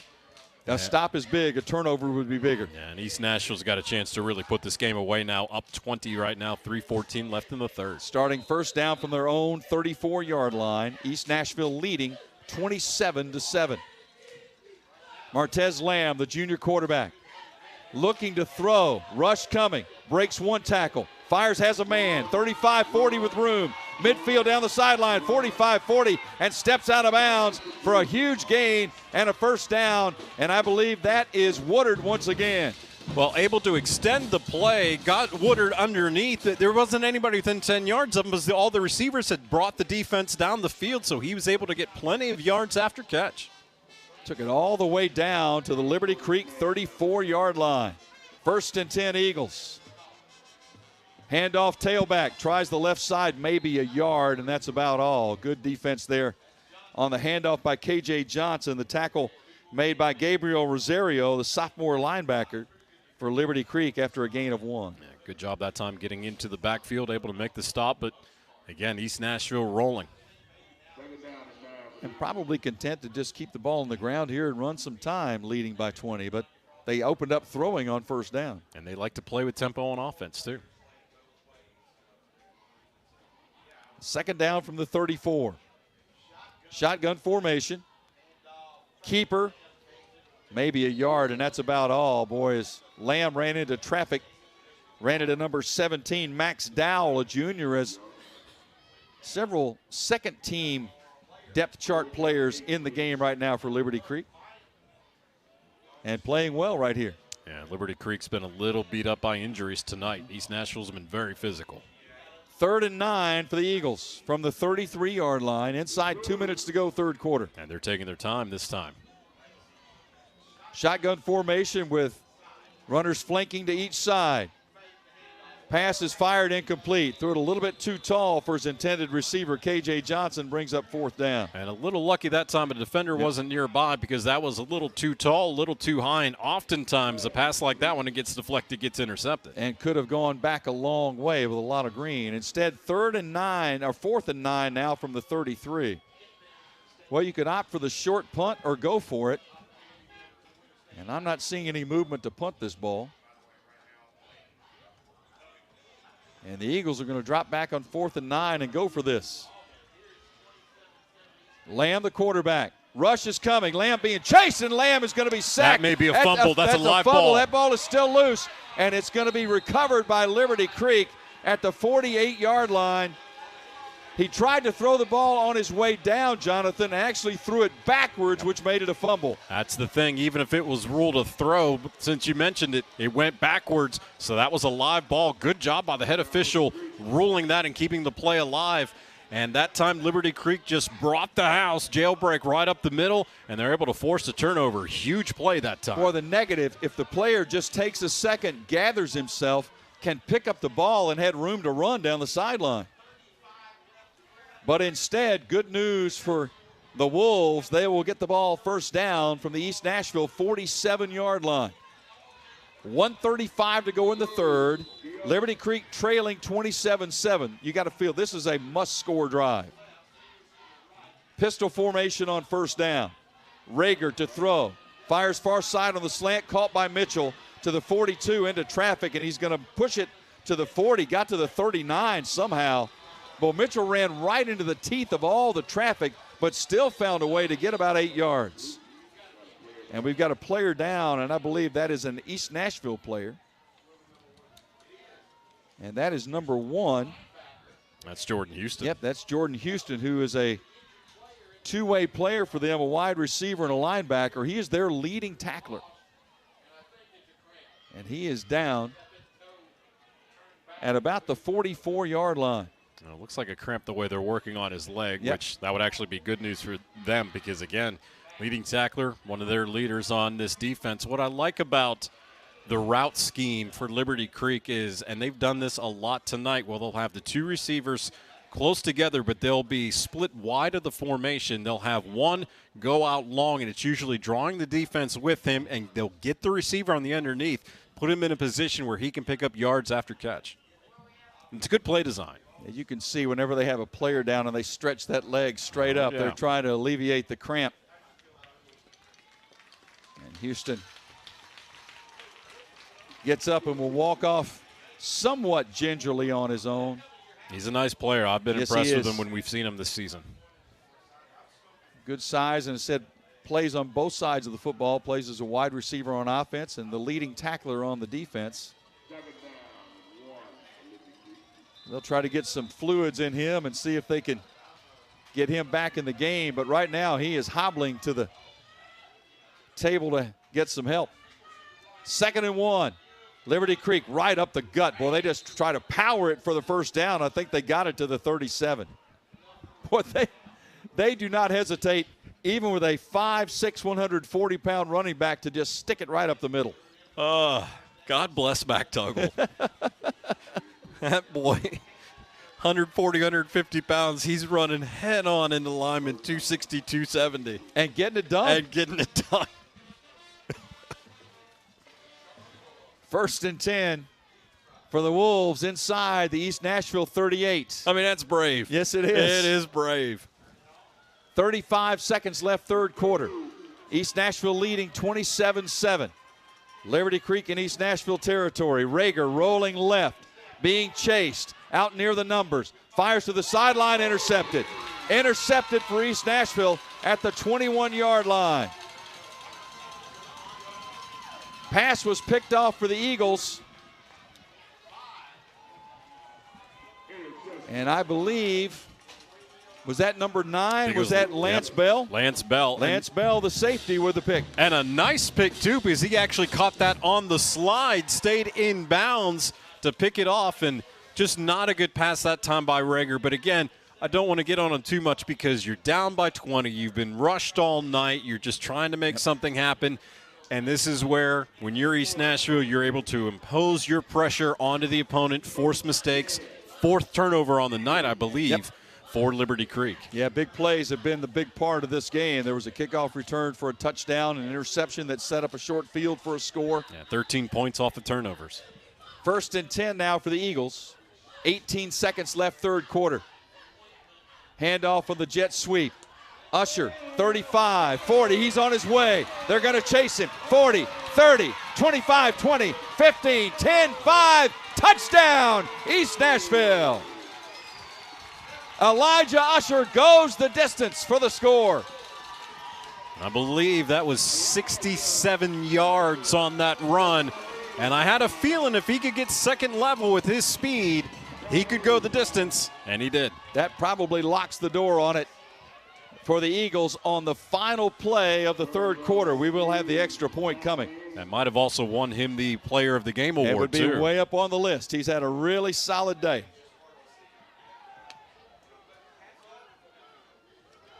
Aguiar on for the extra point. Again, East Nashville rotates between kickers. Last extra point hit the upright. This one will go up and go between the uprights. 3 quarters in the books, and the homestanding Eagles in command, 1 quarter away from a spot in the semifinals. East Nashville 35, Liberty Creek 7 on WNSR, Nashville Sports Radio. We all know that Nashville life can get hectic. In the middle of all the madness that is life, don't forget to take care of yourself. Treat yourself to Nashville's ultimate relaxation experience at Mocara Spa at the Omni Nashville Hotel. With services for men and women, Mocara Spa at the Omni Nashville Hotel is your one-stop shop for full body treatment. Begin your experience in the exquisite relaxation room, then enjoy a full body treatment or even a couples massage before finishing in the salon. Located on the 4th floor of the Omni Nashville Hotel, Mocara Spa is Nashville's highest quality self-care oasis. To book your experience or gain information on packages, call Mocara Spa today at 615-761-3600. Again, 615-761-3600. Or log on to theomnihotel.com. And with every booking, you'll have free valet parking and rooftop pool access to enjoy the Music City skyline. And through Labor Day, enjoy the 4th floor spa terrace for only $20. Mocara Spa at the Omni Nashville Hotel, 5th Avenue, downtown. You're listening to WNSR, Nashville's first 24-hour sports station. Now back to the live action with Joe Fisher and Jonathan Shaffer. As we go to the fourth quarter, let me correct the score. I looked at the scoreboard. It said 35. It's actually 34. 34-7. And I'd like to make a correction. That was a 77-yard touchdown. It's not cheat him out of 10 yards. That's right. Short kick fielded and then dropped. Loose ball. It's still loose. They scramble for it. I think Liberty Creek got it back. Let's see. I believe they did, and they did. I thought so. It was scrambled for as it was loose. Fielded by an up man, came loose, and the Wolves were able to recover. But big plays and turnovers have been key in this game tonight, and the vast majority have gone the way of the Eagles. Well, the number I want to give you is 20, and that's points off of turnovers tonight. 20 points off of turnovers for East Nashville. Also special teams play, kickoff return for a touchdown. So when you're giving away 27 points like that because of the turnovers and special teams, guess what the lead is right now? That would be it. 27. And when you're playing a team like East Nashville, again, has made it a goal to get to a state final once again this year, you can't make those mistakes. Now, Liberty Creek, just in their second year of existence, what a season it's been. Absolutely a great story, no question about it. Bill Alexander's done a wonderful job. 3-7 last year in the state quarterfinals this year, but they run into a really championship contender once again in East Nashville. 1st and 10 for the Wolves from the 32. Handoff Tuggle running right across the 35 to the 38. He runs hard every single time he gets his hands on the football. And pops right up after a 5-yard gain. If he's not a wrestler, he should be. Because he's got that tenacity. I think he could do pretty well. 2nd and 5. And it was interesting, Jonathan. I saw there was a huddle of the offense over there on the sideline before they came out on the field that took a little bit longer than usual. And I'm sure that was kind of okay, we know where we are.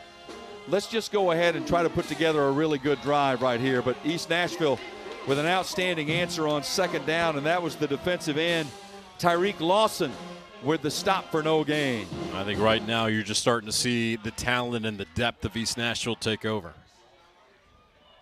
3rd and 5.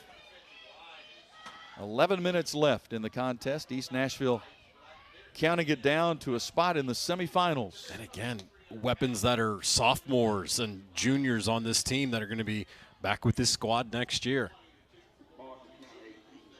3rd and 5 for the Wolves. Rager rolling right. Looking. Now he's going to tuck it and run.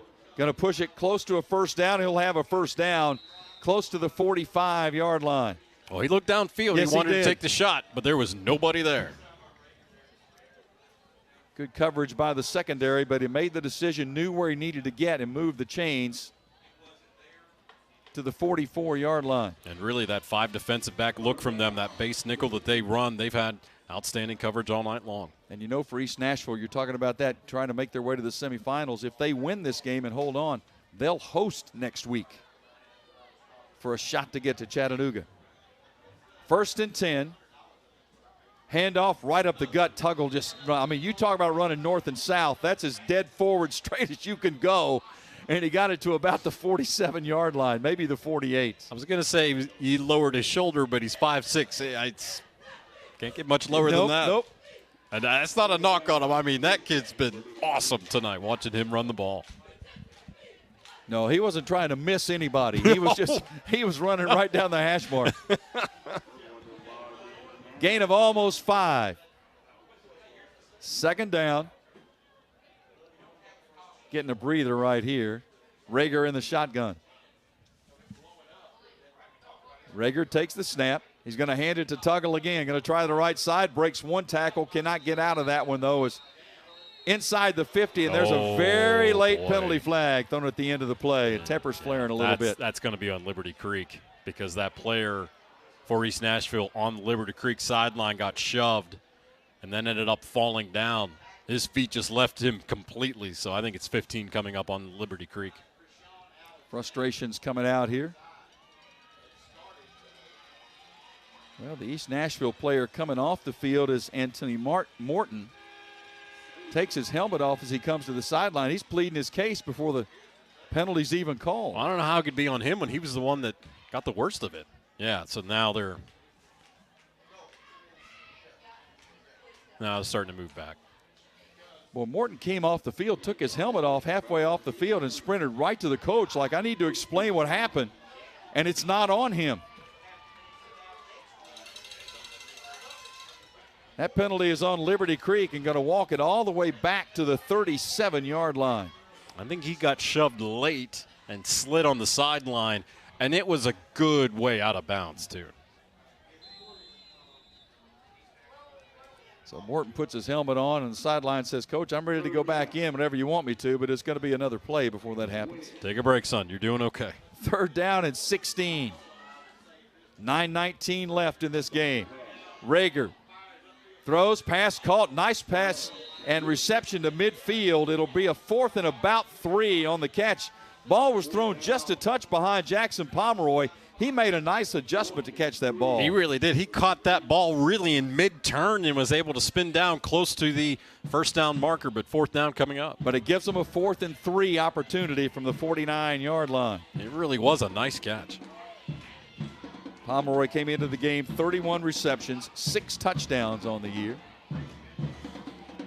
4th and 3 for the Wolves. Need to get the ball to the 46 of the Eagles for a first down. Pistol formation for Rager. 2 receivers split wide left. They'll put Mitchell in motion toward the formation. They'll fire to Mitchell. It's caught. First down to the 40-yard line. They sent him in motion, Jonathan, left to right, and then he just took a slant and a little skinny post move and made the catch. How often do we see that get completed? It does a lot with that spread offense, that skinny post. You have that yardage already built into the scheme. You go out there 5 to 7 yards, complete, first down. Now Liberty Creek keeps going, down 27. East Nashville probably content to give up 5 here, 5 there. Just let the clock run a bit, leading 34-7. Yeah, just keep everything underneath. Rager in the gun on first down. Hands off Tuggle. Tuggle bounces it back inside, dragged down at the 37-yard line after a short gain on the play. Ryan Mitchell with the tackle for East Nashville. Tuggle is almost always tackled by somebody bigger than him. He gets thrown around, but he just keeps bouncing up. Well, he runs hard. He's fun to watch. I'm a fan of this kid. 2nd down and 7. I mean, because with the yardage tonight, he's over 1,100 yards for the season. Yep. I mean, that's no joke. Yeah, he came into the game only needing 5 yards for 1,100. 2nd down and 7. Mitchell kind of hobbling a little bit as he comes out here to split wide to the left. Pomeroy in the slot left. Rager to throw is looking left, is being chased left. Now he's going to dump it underneath, pass caught, and then the tackle made immediately. Pass caught by Mitchell.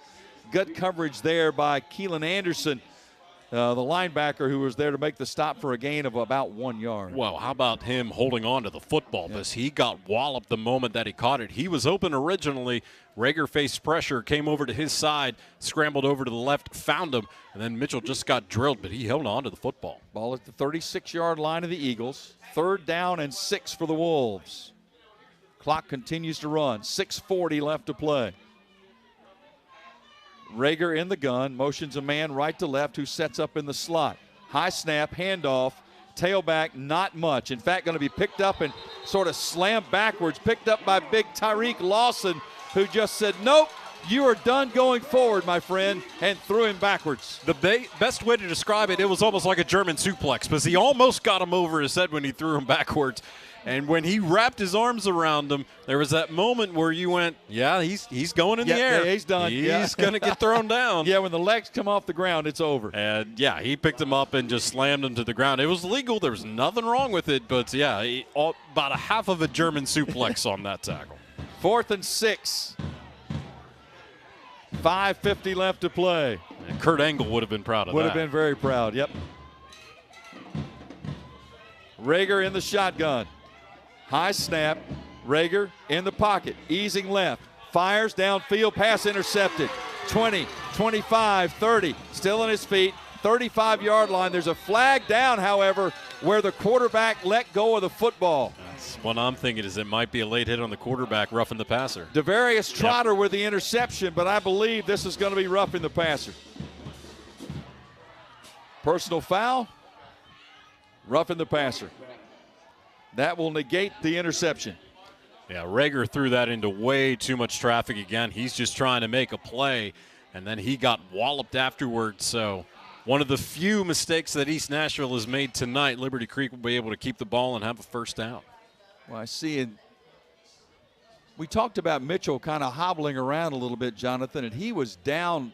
He was not on a knee, but he was kneeling out on the field on his own, and one of his teammates came over and spent some time with him trying to encourage him as much as he could, and Mitchell got up. He's clearly not 100%. Yeah, he's still hobbling out on the field. He's trying to gut his way through this game.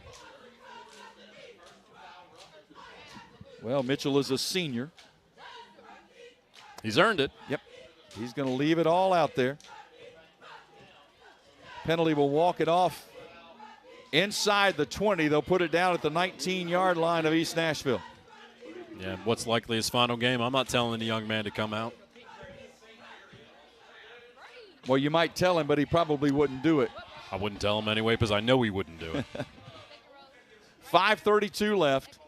East Nashville in command 34-7, but Liberty Creek trying to make it feel just a little bit better here if they could put one in the end zone in these final minutes.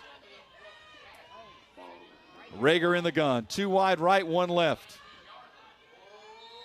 A little early movement, maybe encroachment there by East Nashville. And it is. It's back-to-back penalties there for East Nashville, so getting a little sloppy here near the end of the game. Well, still mostly starters in there. You look at their defensive line, that's Curry and Alexander and Bowling and Lawson who are on that front 4. Usher, who's had a big game, still in at a corner. So 1st and 5 now for the Wolves from the 14-yard line. Just such a solid team. They're good everywhere on the field. That's what's really impressive about them is that you look at all their positions, and they've just got talent all over the place. 1st and 5 from the 14 for the Wolves. Rager in the gun. Looks right. Pumps. Fires back of the end zone. Incomplete. Penalty flag down. He was looking for Pomeroy. This is going to be interference, I believe, or holding on East Nashville. They're going to call interference, but, Joe, that ball sailed over his head. I thought that was uncatchable. Now, this may be the discussion among the officials in the back. No, actually, they're just picking up the flag. Well, he gave the interference indication. Yep. Yeah. Line of scrimmage was the 14. I think that call's a little harsh. Yeah, that's a tough one. And that's what I see the East Nashville defender pleading his case, or I think that's Morton pleading his case to the official on deaf ears. It's going to be walked half the distance to the 7-yard line. And there was a little contact, but I didn't see him clutch him. I didn't see him pull him, anything like that. So, again, that's the ruling, but it may have been slightly harsh. 1st and goal for the Wolves from the 7. 5:25 left to play. East Nashville leading 34-7. Liberty Creek driving. Rager, quarterback keeper, nothing. Broke the first tackle in the backfield, but was able just to get back to the line of scrimmage, and that's all. Big number 57, C.J. Alexander, and number 77, Tyreek Lawson. That's a lot to run through. Yeah, and this will be a bittersweet end to the career for Rager, who's had such an outstanding season, had 36 combined touchdowns coming in tonight, 24 through the air, 12 on the ground, a real dual threat, but he's just been running all game long due to this pressure from East Nashville. 2nd and goal from the 7.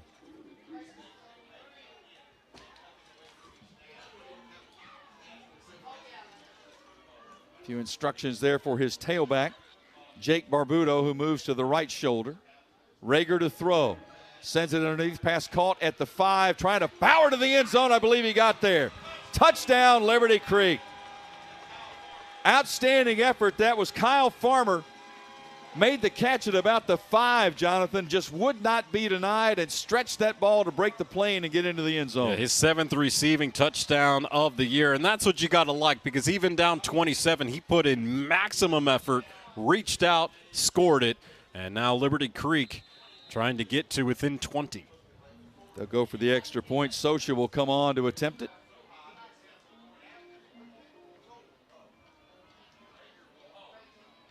The quarterback, Rager, is the holder.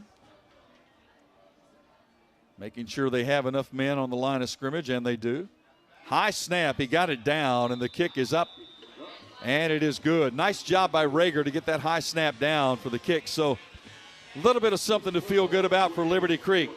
with 4:28 left. 34-14 East Nashville on WNSR, Nashville Sports Radio. It's the NFL on Sports USA, and we're in the City of Angels as the Seattle Seahawks swoop into LA to face the Rams. The Rams can protect their house with Aaron Donald, then put up points with Puka and Kupp. The Hawks can fly downfield thanks to Geno feeding it to Lockett or DK Metcalf. Fires to the middle, it's caught! Touchdown, Seattle! DK Metcalf! It's the Seahawks at the Rams, this Sunday on Sports USA. Coverage begins at 3 p.m. on WNSR, Nashville Sports Radio. Welcome back to the Mid-State Checkdown High School Football Game of the Week. Here's Joe Fisher and Jonathan Shaffer. 4:28 left to play. East Nashville 34, Liberty Creek 14. Liberty Creek after their touchdown. Everybody in the stadium expecting the onside kick here, including everybody on the Eagles team as they got the hands group up, about 9 players standing between the 40 and the 50-yard line. Kick angles to the right, takes the big bounce. Nice fielding job there, pulled down by number 2. That is KJ Johnson, who fields it at the 45-yard line. It took the big bounce they want, Jonathan, but right into his hands. You should try out for shortstop. That was a good snare on that. Credit to Liberty Creek, because even though the game's gotten away from them a little bit here at the end, they haven't quit. They haven't stopped. They've put in a really good effort here even late. So East Nashville will have the ball first down from their 44. Boy, you look, after their loss to East Nashville, Liberty Creek rattled off point totals of 42, 47, 57, 49, 48, 42, 49 in all of their wins to get to this point. So credit this East Nashville defense for what they have done tonight. Hand off to Johnson. He's going to get about 4 before he's dropped at the 48-yard line.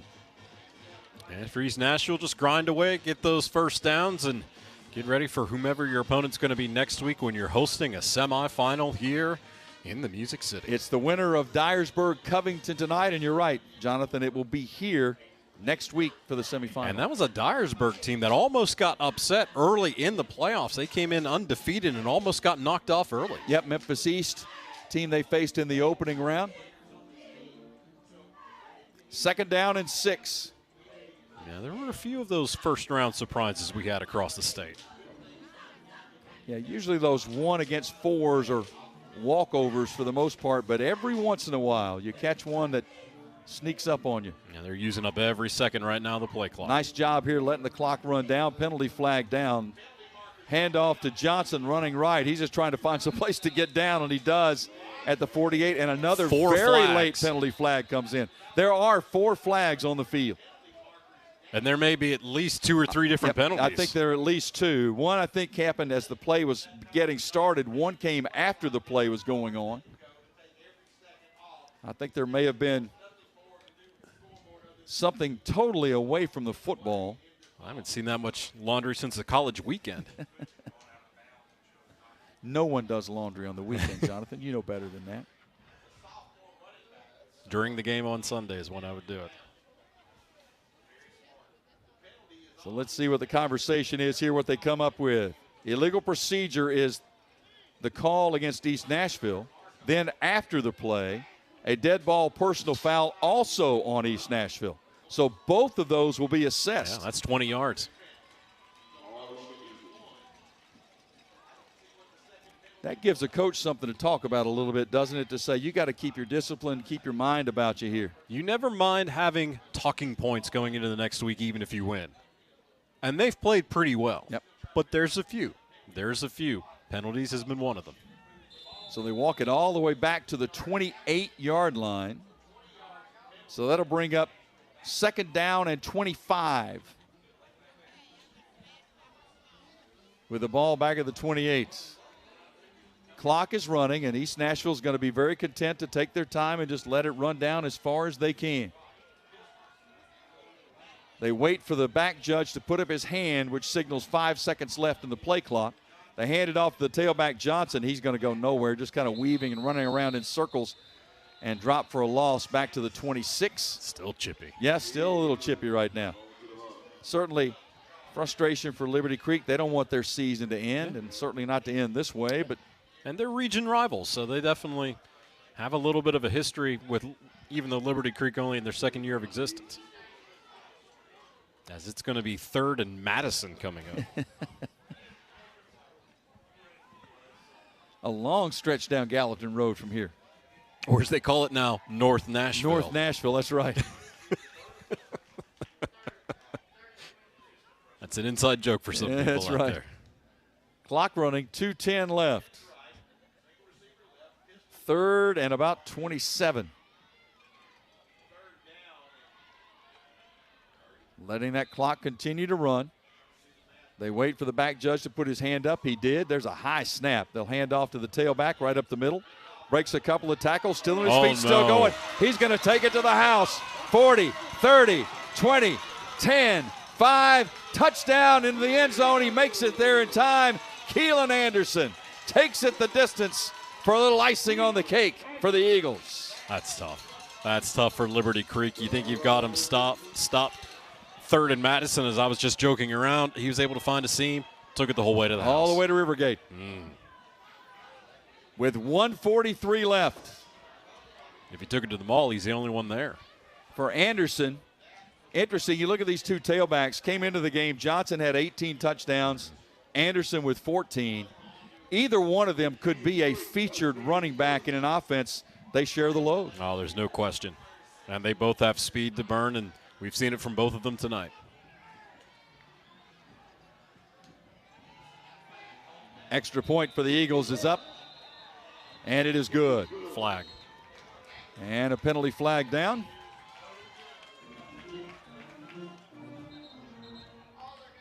So let's see what this discussion is all about. Well, this is where cooler heads have to prevail with both these teams. They're going to call, I believe, illegal motion on East Nashville, so they're going to have to retry the kick. And after the kick, that's where, if you're one of the officials, you might be going to have an official go to each sideline and be like, let's get the temperature down just a little bit. Yeah, let's get through this last minute and 43 seconds. Because how many times over the years, Joe, have we seen to where it gets a little too hot at the end of a game? So the penalty negates the point after. They'll walk it back to about the 8-yard line. I've always liked how they officially walk it off. I mean, you know where it's supposed to go, right? But instead of just taking it there, we're going to walk it off and take the steps and put it down. It's tradition. They got a freestyle, too. I like it. So this is now a 25-yard extra point. And this one is also up and good. So the Eagles a little less than 2 minutes away from a celebration, a spot in the semifinals once again. I'm a little surprised by the score at 41, especially considering that it was a closer game. First time these two teams matched up earlier this season. But again, big plays. Turnovers. Turnovers has been huge. Kickoff return. When East Nashville's needed a big play, they've made it happen. And unfortunately for Liberty Creek, once that snowball started heading downhill, they've just been forced into too many poor plays, too many poor decisions, which is not uncommon when you're trailing by a lot of points late. So 41-14 for East Nashville. You look at their run, came in here on a 5-game winning streak, and this is kind of right up their alley where they were in their 5 previous wins, 42, 45, 35, 40, and 40. So this is the neighborhood they've been living in for a while. And again, their only 2 losses this year. Smyrna, who went into the playoffs, and FRA, who's playing tonight. Tonight against CPA. That's pretty good. Mm-hmm.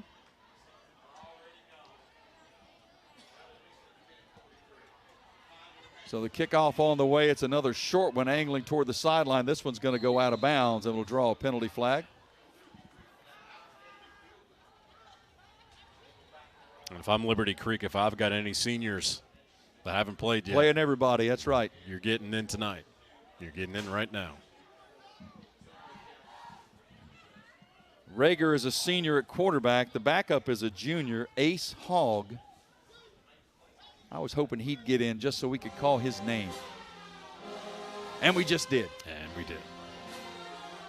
So in this school's short history, Brian Rager setting a very high bar at the quarterback position. That's the other side you look at, though. You look, Rager's a senior. Dylan Parrott is a senior at receiver. Jackson Pomeroy, a senior. Dylan Mitchell, a senior. Jake Barbuto, a senior.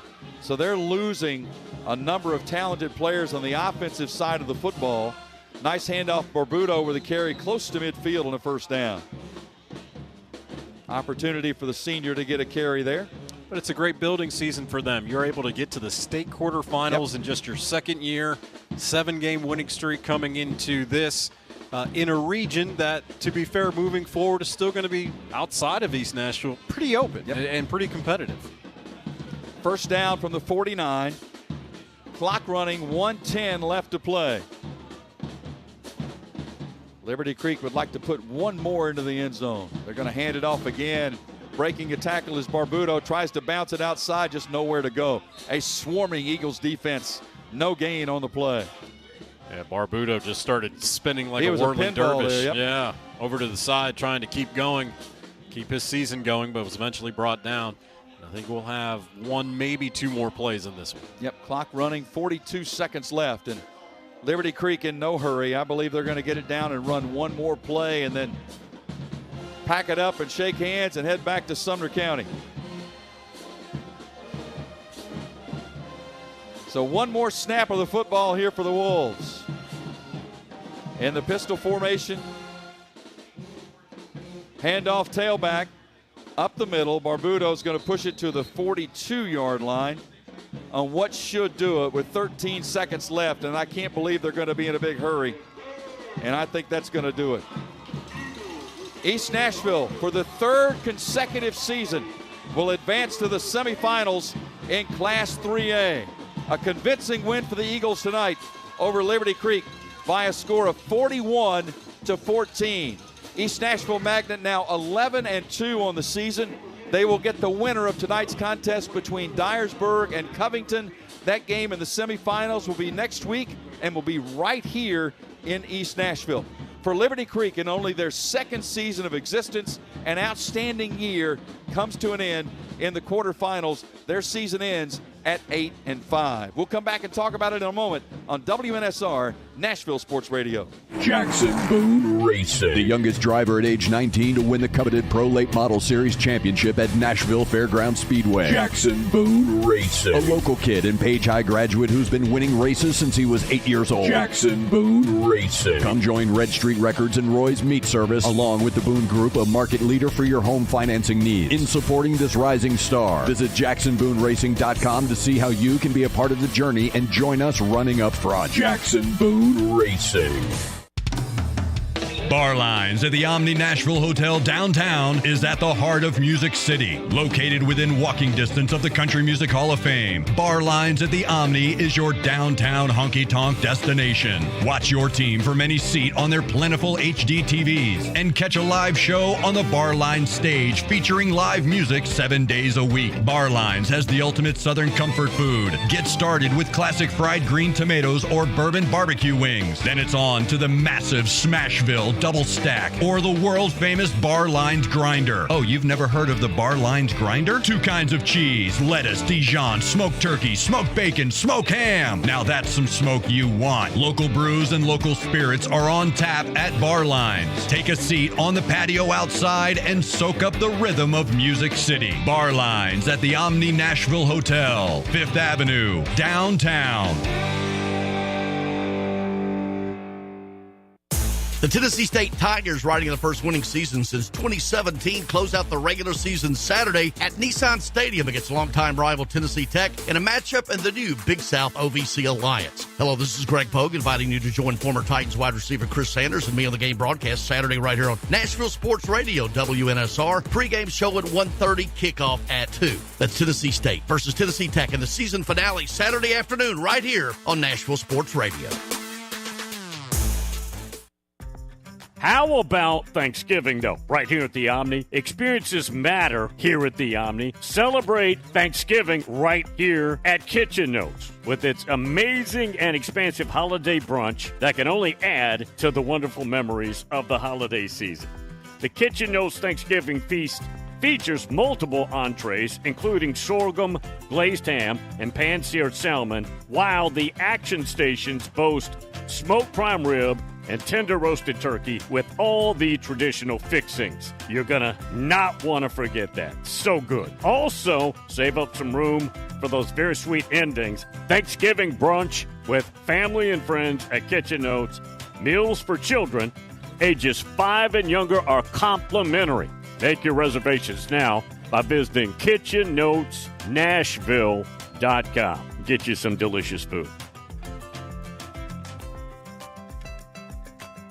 Now it's time for your Mid-State Checkdown High School Football Game of the Week post-game show with stats and analysis of tonight's game and your Mid-State Checkdown High School Football Player of the Week. Now here's Joe Fisher and Jonathan Shaffer.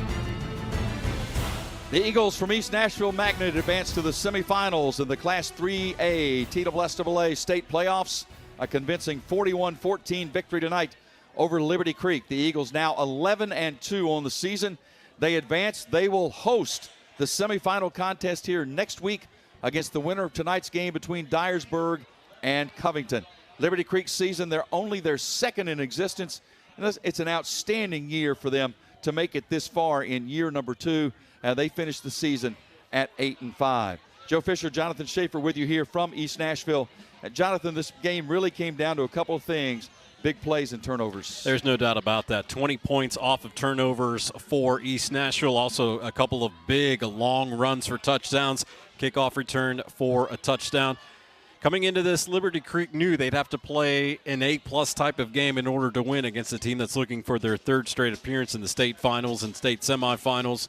Unfortunately, they made just a few too many mistakes, turned the ball over too many times, and once East Nashville was able to get the lead and get it big, impose their will defensively upon Liberty Creek, and East Nashville sailing really to a win here, 41-14. And yes, they're going to host a semifinal with a chance to go to Chattanooga for a 3rd year in a row. So huddles taking place now. Really, the Liberty Creek team huddling on the field and taking a little time to kind of talk for the last time here as East Nashville. They got a lot more to talk about because they have another game to get ready for. You got some stats to go through? Yeah, East Nashville 294 total yards to Liberty Creek's 151. That was a big second half. You remember neither team had 100 yards in the first half. Yeah, exactly. And then it ended up with 270 yards rushing on just 25 carries. So a huge second half for East Nashville, especially there in that 4th quarter. They had only 24 yards net passing. Liberty Creek had 150. And really, that's the biggest numbers offensively. 1 teaching point for East Nashville going into next week. Ended up having 10 penalties, 112 yards. You can't do that against an opponent in a semifinal game coming up in next week. But really, that's what got the job done. And Keelan Anderson will be our player of the game. Had only 4 carries, but 82 yards total. 2 touchdowns in this contest. And really, it was the rushing attack for East Nashville that got the job done tonight. Our player of the game brought to you by Jackson Boone Racing, and we appreciate their support as well as support of all of our advertisers who have helped make this possible throughout the season. You know, Keelan Anderson, the guy, I saw a story Main Street Preps did talking about the running backs, talking to the coach and saying, you know, Anderson probably deserves more carries, but he's so valuable for the defense, they just can't afford to use him up on the offense. And they've got another guy in Johnson who can more than carry the load. Well, what the good thing is that he's a sophomore, so plenty of people are going to be able to see that young man offensively and defensively for the next couple of years as well, and I think that's going to pay off very well for him. I want to certainly thank our sponsors who have made this season possible, as this is our final broadcast of the Mid-State Checkdown High School Football Game of the Week. Jody Jones, our outstanding friend, Jody Jones Dentistry, our good friends Todd Rodemel, all the folks over at the Omni Nashville Hotel. Biscuits, baby. Jackson Boone Racing, of course, who brings us our player of the game. Strike and Spare for all of their support for our post-game show, pre- and post-game shows. Southern Trophy House providing the plaques that our players have been provided throughout the year. And certainly all the folks at WNSR, Adam and Ted and everybody who have made this possible. Q and Will back in the studio throughout the season. And want to thank the Bear Man, too. The Bear Man, Todd Berry, who came through. Joe, who was here on occasion to help with stats throughout the season. It's just been there's just something about Friday night football, high school football, and it's just special. You can't beat it. Nope. You cannot duplicate it. You can't beat it. And we got a chance to go to a lot of different schools this year.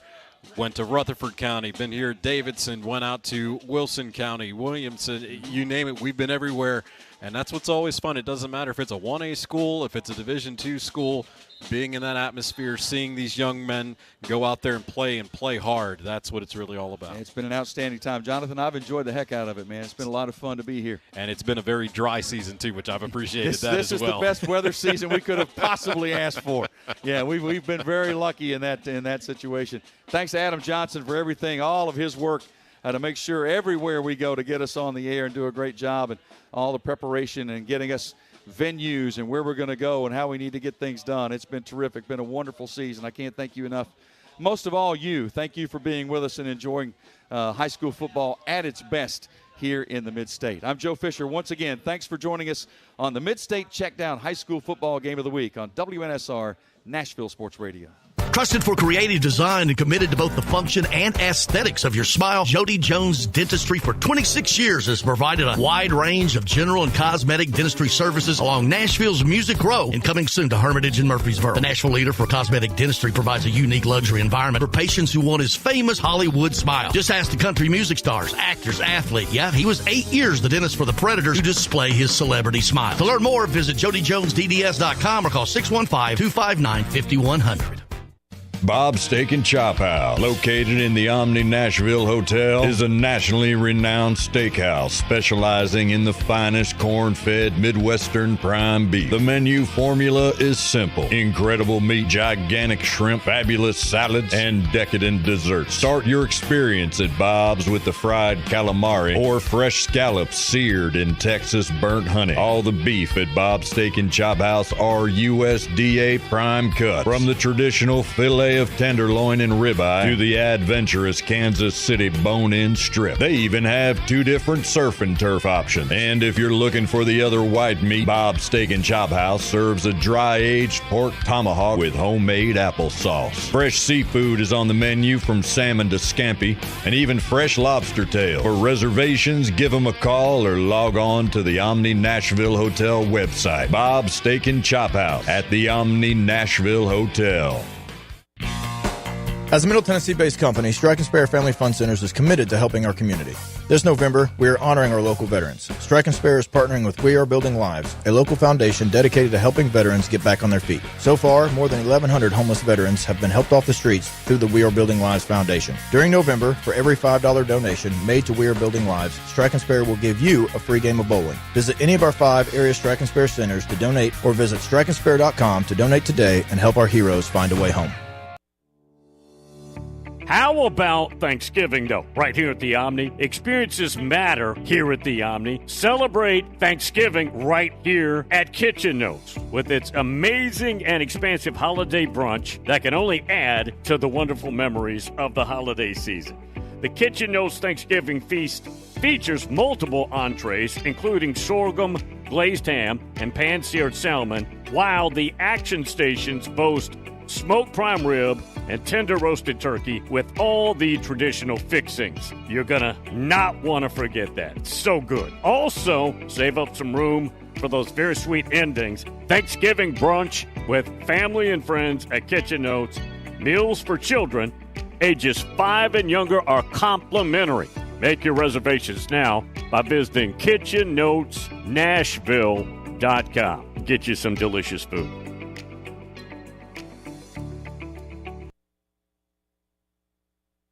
Thank you for listening to the Mid-State Checkdown High School Football Game of the Week. Make sure to follow WNSR on Twitter at Nash Sports Radio and on Facebook at Nashville Sports Radio for highlights of tonight's game. The Mid-State Checkdown High School Football Game of the Week is brought to you by Strike and Spare Family Fun Center, Jackson Boone Racing, the Omni Nashville Hotel, Jody Jones Dentistry, Southern Trophy House. Thank you for listening to the Mid-State Checkdown High School Football Game of the Week on Nashville's home for high school football, WNSR, Nashville Sports Radio.